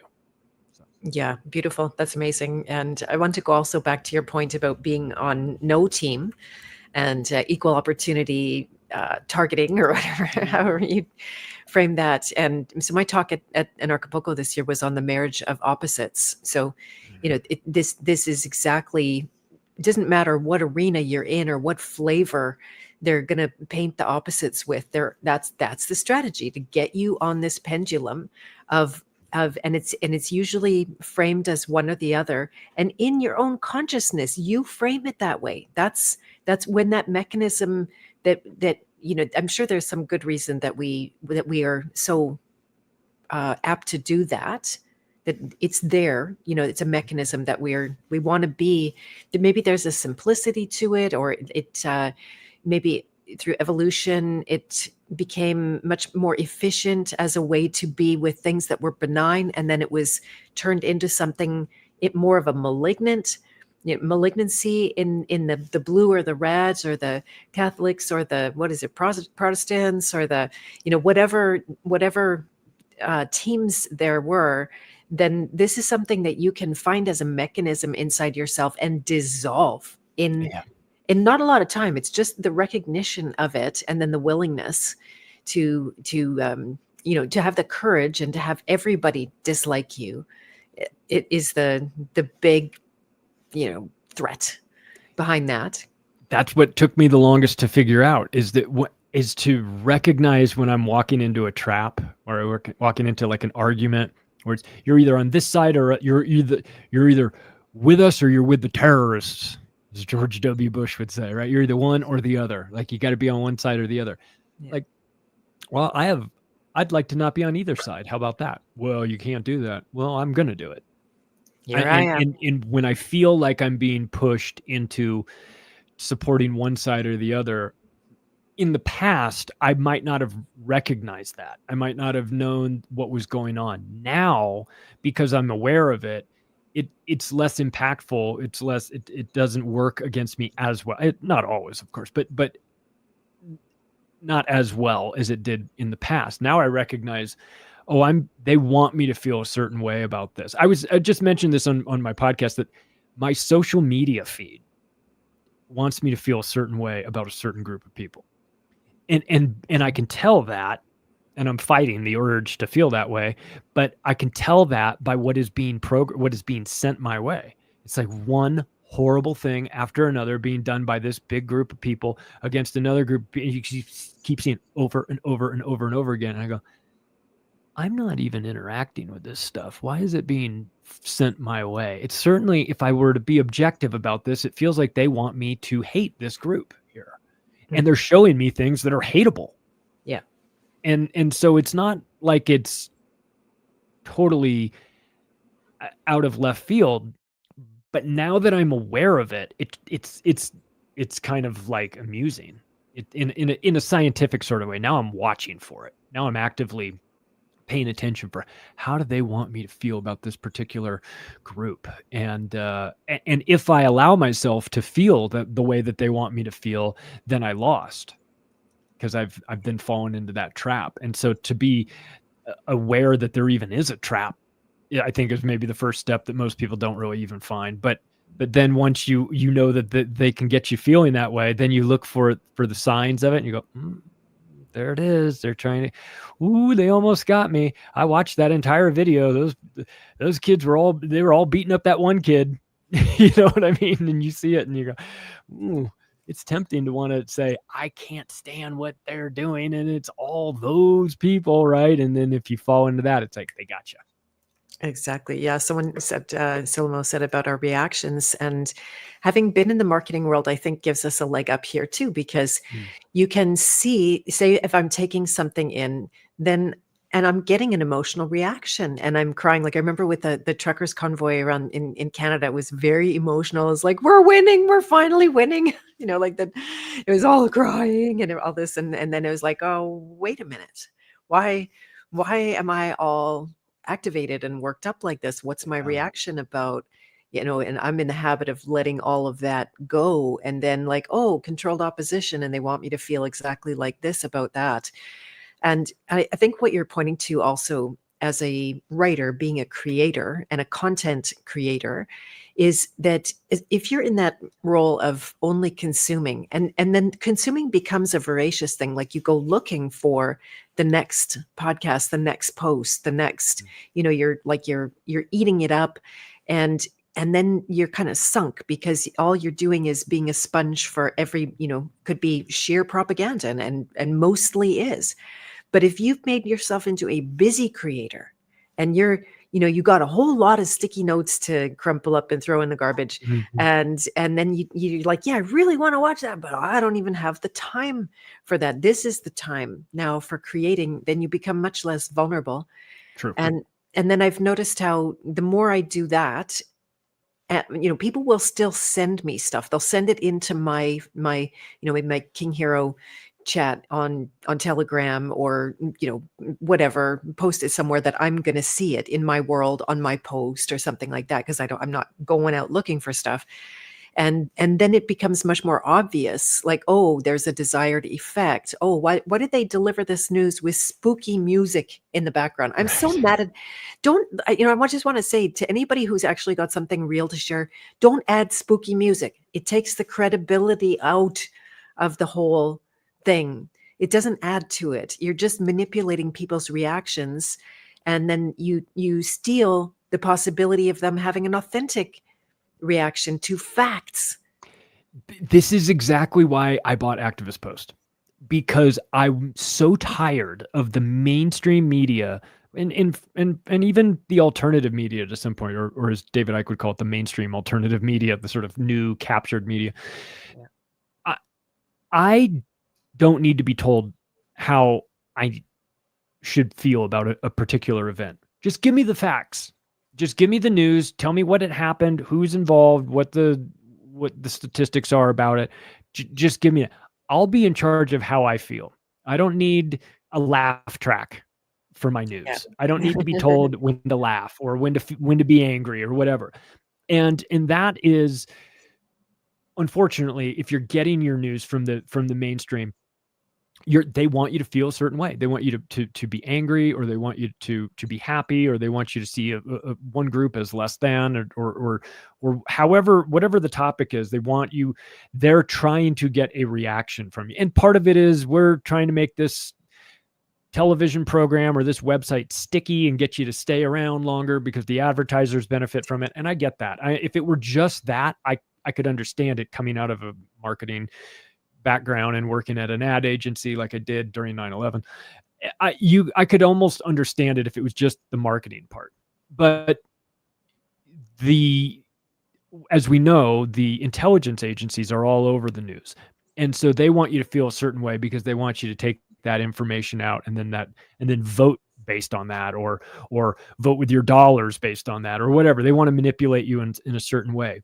And with Activist Post, I just said, I'm going to take the stories that these amazing journalists have written and republish them here, and you make up your mind how you feel about it. I don't get extra points if you're angry about this article or you're sad about. I'm just laying it out. Here's the information. You take it and you internalize it and you feel however you want to feel about it. But these are the facts about it, and I'm not trying to make you. I'm not trying to override or hijack your emotions, except to just deliver the information. And everyone may feel horrible about this one particular story because the story's horrible, because the facts of it lead you to feel that way. But I'm not trying to manipulate somebody into feeling horrible about a good story in order to keep them there. I'm not interested in doing that. And I don't like that being done to me. And so I certainly wouldn't want to do that to the reader. So it goes back to like what your intentions are and what you're trying to accomplish. With Activist Post, I'm trying to lay out the best information possible, and how you take that and how you, the individual, feel about it. That's your trip. That's up to you. And I'll leave you, and I'll trust you to feel however you want to feel about it. But I don't think that is the plan with the mainstream media. If it were, they would give you both sides of the story, and they just don't. Yeah. All really good points. The hypocrisy is, I came up with a polite way to say this, like mind twist rather than mind fuck. Uh-huh. But it's better the second way. It has more, because it doesn't give the same meaning the other way. So I don't swear very often, but just for that meaning. I do plenty. Don't worry. I'll do it. I'll pick up the slack for both of us. In the books, from time to time, you got to go with a 4-letter word every now and then, just to really sort of like drive home your point. But yeah, and I meant in public. So if you hear me, especially my son and I, there's no lack of expletives going on there.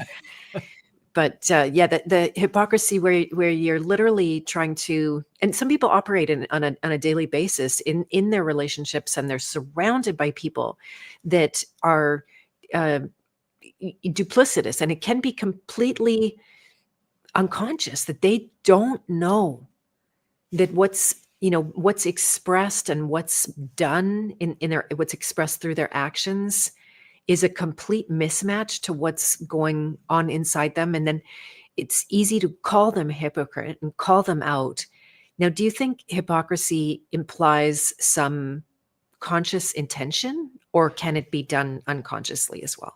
Well, I'm quick to establish in the book that we're all hypocrites in some way. Mm-hmm. All right, we're all guilty of it and have been. It's not a great thing. It's not a great, attribute, but we've done it. And I think that in looking back, some people are intentional about it, 100%, and some people aren't. Some people are just having a hard time. They don't take it. They don't take it to the next step. Well, if this were true, then that means this would have to happen. And if that happens, then, there goes my whole argument. So a lot of people feel a certain way about something, and then they find through confirmation bias or whatnot, they find articles or people, they build their lives around people that reinforce their worldview, and they're not open to anything else. I don't respect that. I think that I think that, well, when dealing with hypocrites, best case scenario is they're annoying and kind of like comical, like the it's like you just said the exact opposite of what you're doing. You said this but did that, and sometimes it's annoying, but at the higher levels, it's not just accidental hypocrisy. Oh, I did this. It's intentional. In fact, it's duplicitous. It's intentionally telling you to do the opposite from what the rest of the team is doing, or what the people at the leaders at the top actually think. And that, I think, is more devious. So it's a sliding scale of hypocrisy, right? Some of it is harmless and kind of funny or annoying or frustrating, or you want to like shake your fist at the sky and go, why would you say that? Or, and some of it is pure evil, that you need to recognize people that have these traits and maneuver yourself away from them, because they're dangerous snakes. And this isn't accidental. It's part of a more psychopathic, sociopathic behavior model that these people are. And maybe the trigger that gives them away is their hypocrisy.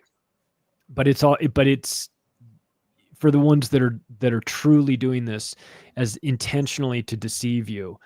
Some of those people have spent their entire lives in very manipulative environments and are extremely good at doing this, and some of it is just, oh, haha, there's plenty of examples. Like one example that's like haha funny, like it's kind of a crazy thing. You have to check the footnote to make sure that I'm not just making a joke about it, but like getting arrested in Oregon for collecting rainwater on your own property is like a crime that you can go to jail for. And you're like, get out of here.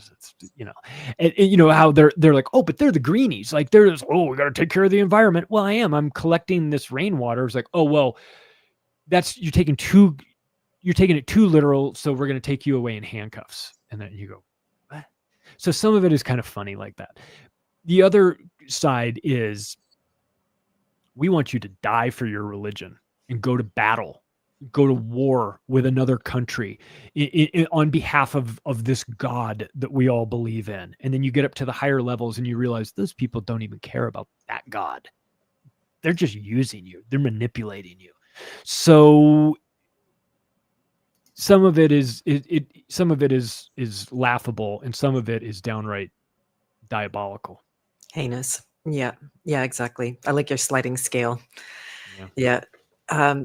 It's fascinating because there's a certain amount of betrayal. I write about it in my book, that it's actually necessary to be betrayed. And if you don't go through that betrayal, you don't graduate the child archetype, which you never leave behind. It's always going to be on the table, but allowing yourself to be betrayed, because if you don't, then chances are you're just going to twist your mind and go into denial enough so you don't suffer the pain of the fact that they are taking you sideways, knowingly or unknowingly. And then, it's a lot of people fear betrayal. They don't want the pain. It is one of the worst pains ever. And it's to your innocence, right? That the injury is to your innocence. So then, that's why I say that, very popular, that you must be betrayed. Well, I'm glad you said that, because I think back in my own life to an incident where I was betrayed, and I remember saying to someone, like, I would rather be taken out back and have my ass kicked by 10 guys than have to go through what I'm going through right now. Right. This emotional, the betrayal and all of it was so much worse than anything I had ever felt, in like pain wise, that I just said, I remember thinking, do I have a different option? Can I opt for, I'll take what seems like worse, but it's not worse for me. You want to take me out back and beat me up? Good. Let's do that. Let's get that over with, because this other one is so deep inside of me. I feel like there is no ending for it. I don't know that I'm going to get to it. It's one thing if you get beat up, you go home, you feel bad for a couple of days, you heal. I didn't feel like there was an ending for this other betrayal. And I went through hell. And then now in retrospect, I look at it and think, well, it changed my whole trajectory of life. It put me on a different path. And now I have all the things that I have in my life that I'm very grateful for having and that I love, the things that are most important for me, they wouldn't even be here if it hadn't been for that. So was this betrayal, it was difficult to go through, but in the end, thank God, or whatever.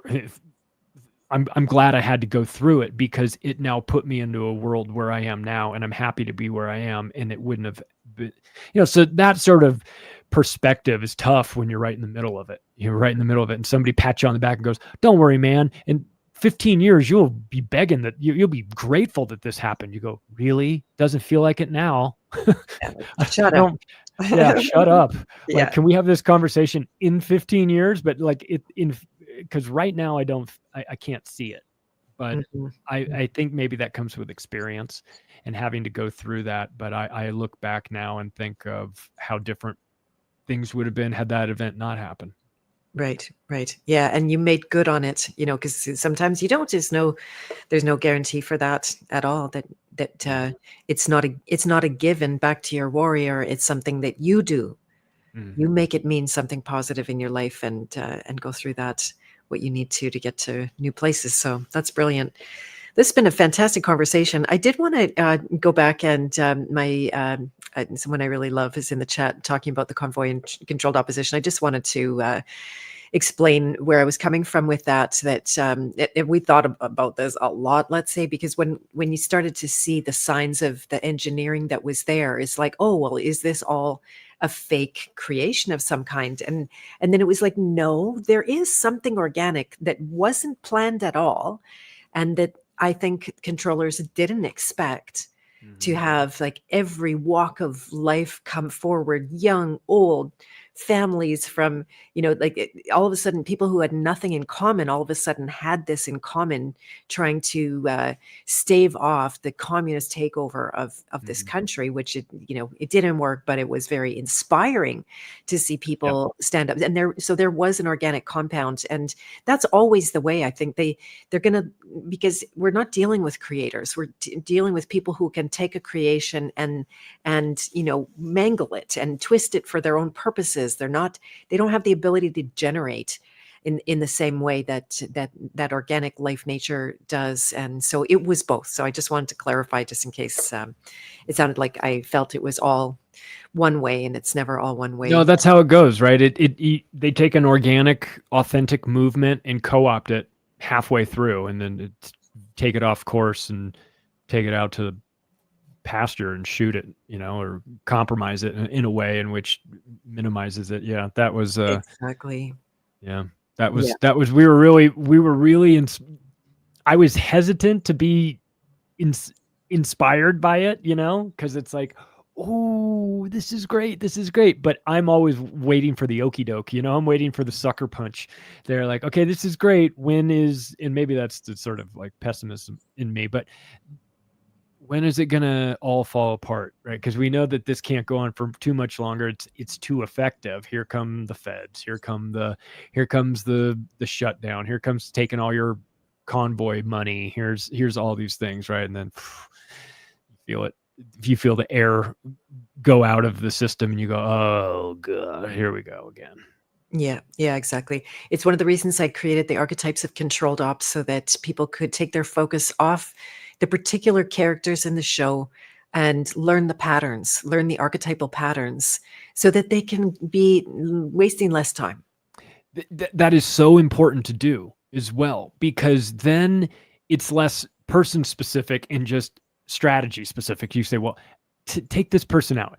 They're going to do X, Y, and Z. They're going to try and discredit somebody. There's a couple different ways. So when you see this sort of behavior, then you can recognize it in advance. That's how I got better at that with regard to false flags and events like that. You could just watch it. I could watch a live event, a live news event happening, breaking news and all those, and I could, from doing it long enough, I could say this, I can see how they want us to feel. I can almost read the script without having the script, because I know X, Y, and Z. I did that with my mom one time with an event where we turned on the TV. It was a San Bernardino shooting, as a matter of fact. And I said, and we didn't know anything about it.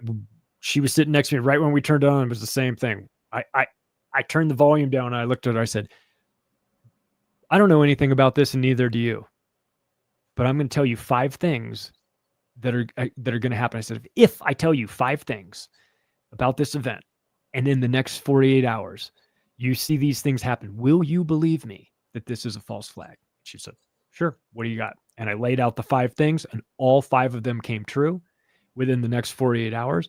And she said, there's no way you could have known that in advance. I said, well, I understand the process. And so it's not person specific. It's that they're going to do this, this, this, and this. And I can tell where it's going to go before it even goes there. And at that point, I realized I was onto something. That was right when I was in the middle of writing the octopus book. And I couldn't tell where I was writing the book because I couldn't tell anybody. But I was like, there's a part in it where I kind of lay this out, you know? But so that comes from experience too. And so I'm glad you're doing that with your work, because if you can teach people the process for disinformation or controlled opposition, then they'll recognize it. They'll see it when they see it out there. They'll go, oh, that's it. That's what that's the statements they use. Oh, they said this, this, and this. That's exactly how she said they would play out. It's like, yes, now you're starting to get it. But that is something that I wouldn't have understood 15 years ago. This is something that took time and interest and effort and an understanding of how pattern recognition too. A lot of that, trying to keep finding that the same things happen over and over again in these different events. And then it's not so much that I can tell you what the details of this event. I can just tell you on a level how they're going to want you to feel. And then in the aftermath of how they want you to feel, you can bet your ass that here comes the legislation to reinforce that feeling. If it's a gun related thing and it's a shooting and you start to hear all the people talking about how we feel this way and this and da. I said, you wait, here comes tomorrow. There'll be gun control, a push for gun control. And 2 days from now, the legislation will magically appear out of nowhere as if it was in a desk drawer somewhere, just waiting for the opportunity to dust it off and say, here it is. Boom. Here comes some legislation. So once you sort of work through that a couple times, you can almost see them. You can almost see the process unfolding before it happens. Beautiful. Yeah. The pattern hunting is the best skill. And then the only one that's equally as important, high on the list, is emotional mastery, so that you can't be hijacked as easily by that whole system. That I'm still working on. Yeah. I still get manipulated, but I catch myself being manipulated. So I guess the first part of solving a problem is recognizing that you have a problem, right? So that I recognize, ooh, I just got emotionally manipulated. But then I go, they're trying to manipulate me. So therefore it's less impactful, but I'm still working on that. Yeah. Because we internalize everything, right? That you take it in, it becomes part of your own identification. And this is why I'm really super committed to helping people unravel this. And I'm just in the process right now, graduating my 6th class of coaching training. Coaching trainees, and that's thanks to the pandemic. Thanks for that massive betrayal that had me go on a new trajectory, and so that's my vision, that there's a lot more people who could help people through that door, because it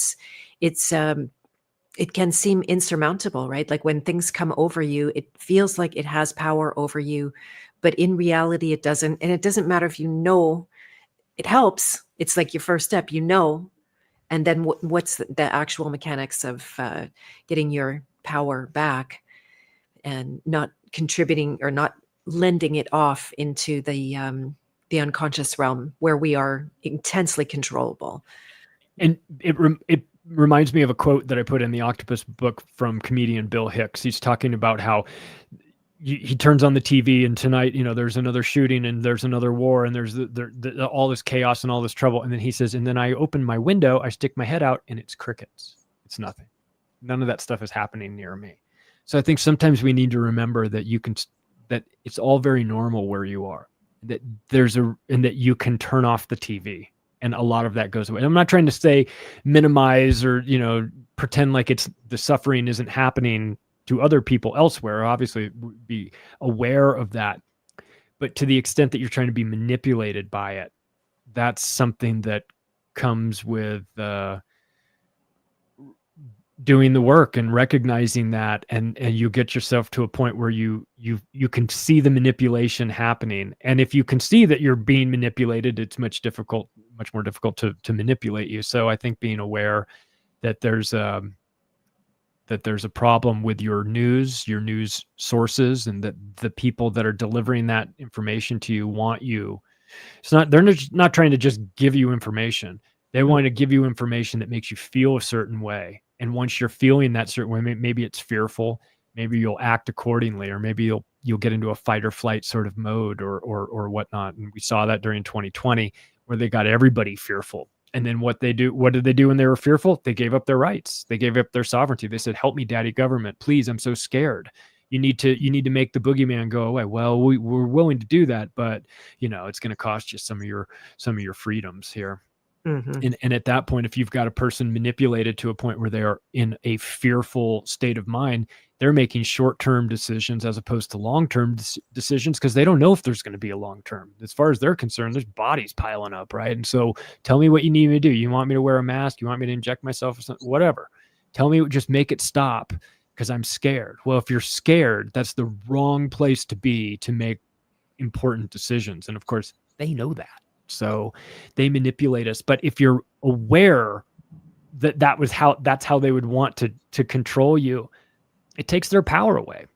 And Exactly. so that's to me is you're never going to make the media go away. You're never going to make them stop doing this. They're always going to continue to do this, but our reaction to it, it's the most important thing now, because if we can manage our emotions and not allow ourselves to get manipulated by them, then we're going to be in a much better situation. Indeed. What a beautiful conversation. I'm so glad that you're able to join. I'm glad that you had me. Thank you for doing this. And for those who are interested, your interview with me on macroaggressions will be out in a couple of weeks. I had to pre-record in advance just for travel purposes, moving houses, things like that. So I've got them in the can, so they'll be coming out soon. And our conversation was fantastic. So thanks for coming on my show, and it was my pleasure to join you on yours. Yeah, it's a great trade. I felt lucky, and we got to spend some time in Anarchapulco, and in the airport had some interesting conversations. And I was laughing because I was trying to give you my book as asking for an opportunity. Maybe he'd be interested in an interview. And then you said "Oh, I would love your book, but I got this big bag of books and I can't carry one more thing." Well, the guy on the airplane, sorry to cut you off, but the guy on the airplane ended up getting that book for me. It was the last one I had, and he really needed it. So that was pretty fun how that worked out. What were you going to say? Oh, well, I was going to say, yeah, I came with books. I gave books away, and then I was like, oh, this is going to be good, because I brought these books. I had this heavy bag, and I got there. I said, but the good news is these books are all going away, because I'm not going to take them back with me. Well, I wound up with everybody else's books too, and some of my own that I didn't wind up giving all away. And so my bags were just as heavy coming back as they were going. So I didn't really solve the problem, but I appreciated the offer anyway. And I knew I wanted to talk to you anyway. So yeah, no, I just thought it was a cute story in that that poor guy who was crying, he needed that book. So yeah, good for him. I hope it changed his life. I hope it did too. I didn't hear anything yet. So you never know. It's one of those things. Yeah. How life goes. Yeah. Well, there's been a fantastic conversation. Is there anything else that you want to share with people about what's coming up? I know you're heading off to Hong Kong, if you don't mind me saying that out loud. Yeah, going to Hong Kong. We've got I'm in so at Anarchapulco, the Jones Plantation movie came out a couple of years ago. They screened it there. It's and I think that came out in 2023. The director and the main star of that have created a new movie called Barnum World, and I'm in it.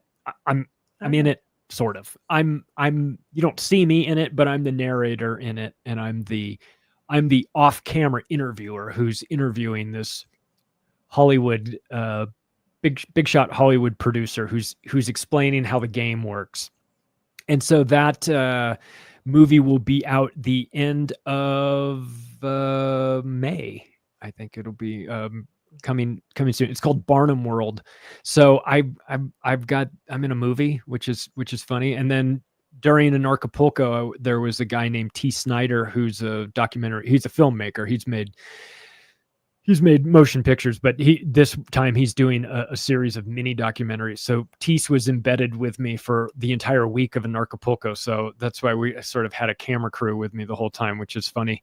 So you'll at some point you'll see a mini documentary of me at Anarchapulco. And so the conversations that we're having talking about this, the Breakfast Club, I kind of called it the Breakfast Club, which was the hotel where we were all staying. There was a great table down on the beach that everyone would go to in the mornings. You and I had some breakfasts there, Dr. Andrew Kaufman and Mike Winter and Drew, the director of Jones Plantation. He was there, but Teese came one morning with the camera and filmed everybody, filmed that whole scene. So I don't know what it's going to look like in the end, but it should be fantastic. I took him with me for my Bufo ceremony.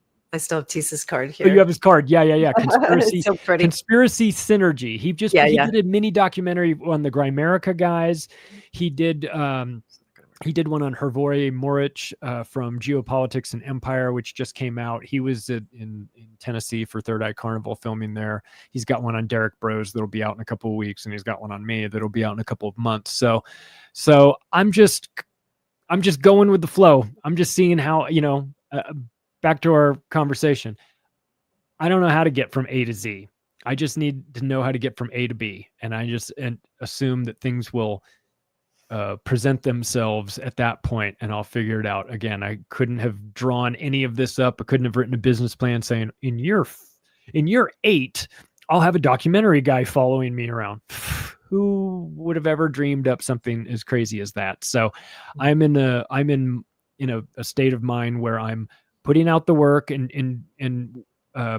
putting in the effort, but taking my hands off the wheel and just allowing it to unfold and flow however the universe sees fit. So I'll try it that way. I've been trying it the other way. I tried it the other way for a long, long time. Didn't really work very well. Me trying to control everything. Right. Less important, less impactful. And nowadays it's like, okay, you show me where you want to go. Let's go for a ride. Nice. That's beautiful. Yeah, it's one of my favorite combination of qualities, greatness and humility. It was so fun because, we're sitting there talking, you're engaging with me like you're not wondering about my credentials or how good I am.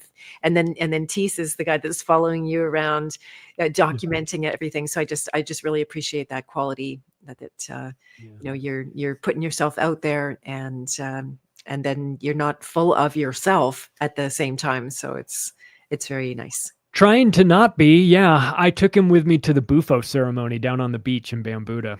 We'll see. It's hard to be full of yourself when you're embarking on a psychedelic experience like that. It has a way of humbling you.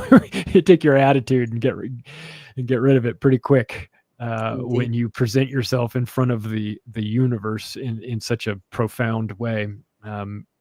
It's hard to feel like you've got anything figured out after a ceremony like that. And Teese was there to sort of couldn't capture what was going on inside my head, of course, but something tells me he'll do it justice though. He's become a great friend of mine and a great filmmaker. Yeah. He's a great mind. I'd like to have him on as well.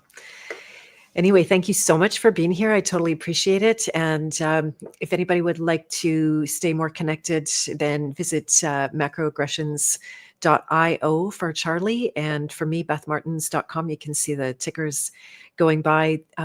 If you haven't done an archetype quiz at my website, you can sign up and in 10 minutes find out where you are on the path of purpose. There's 10 videos that you can get access to after and see the entire trajectory of the hero's journey.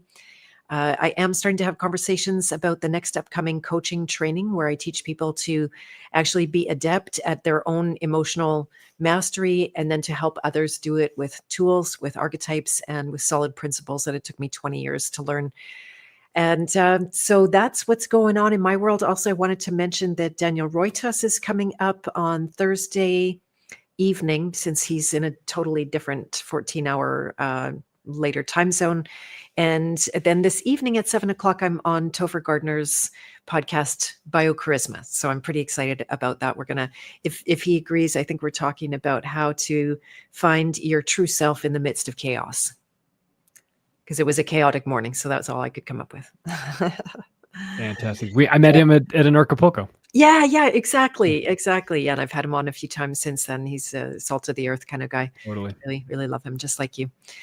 All right. Well, have a great rest of your day. I'm gonna play us out with another piece by my son. Maybe last thing is I'll just share this URL. He hasn't created anything new.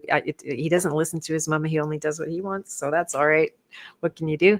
But I still appreciate that he's provided the music for the intro and the extra. All right, everyone.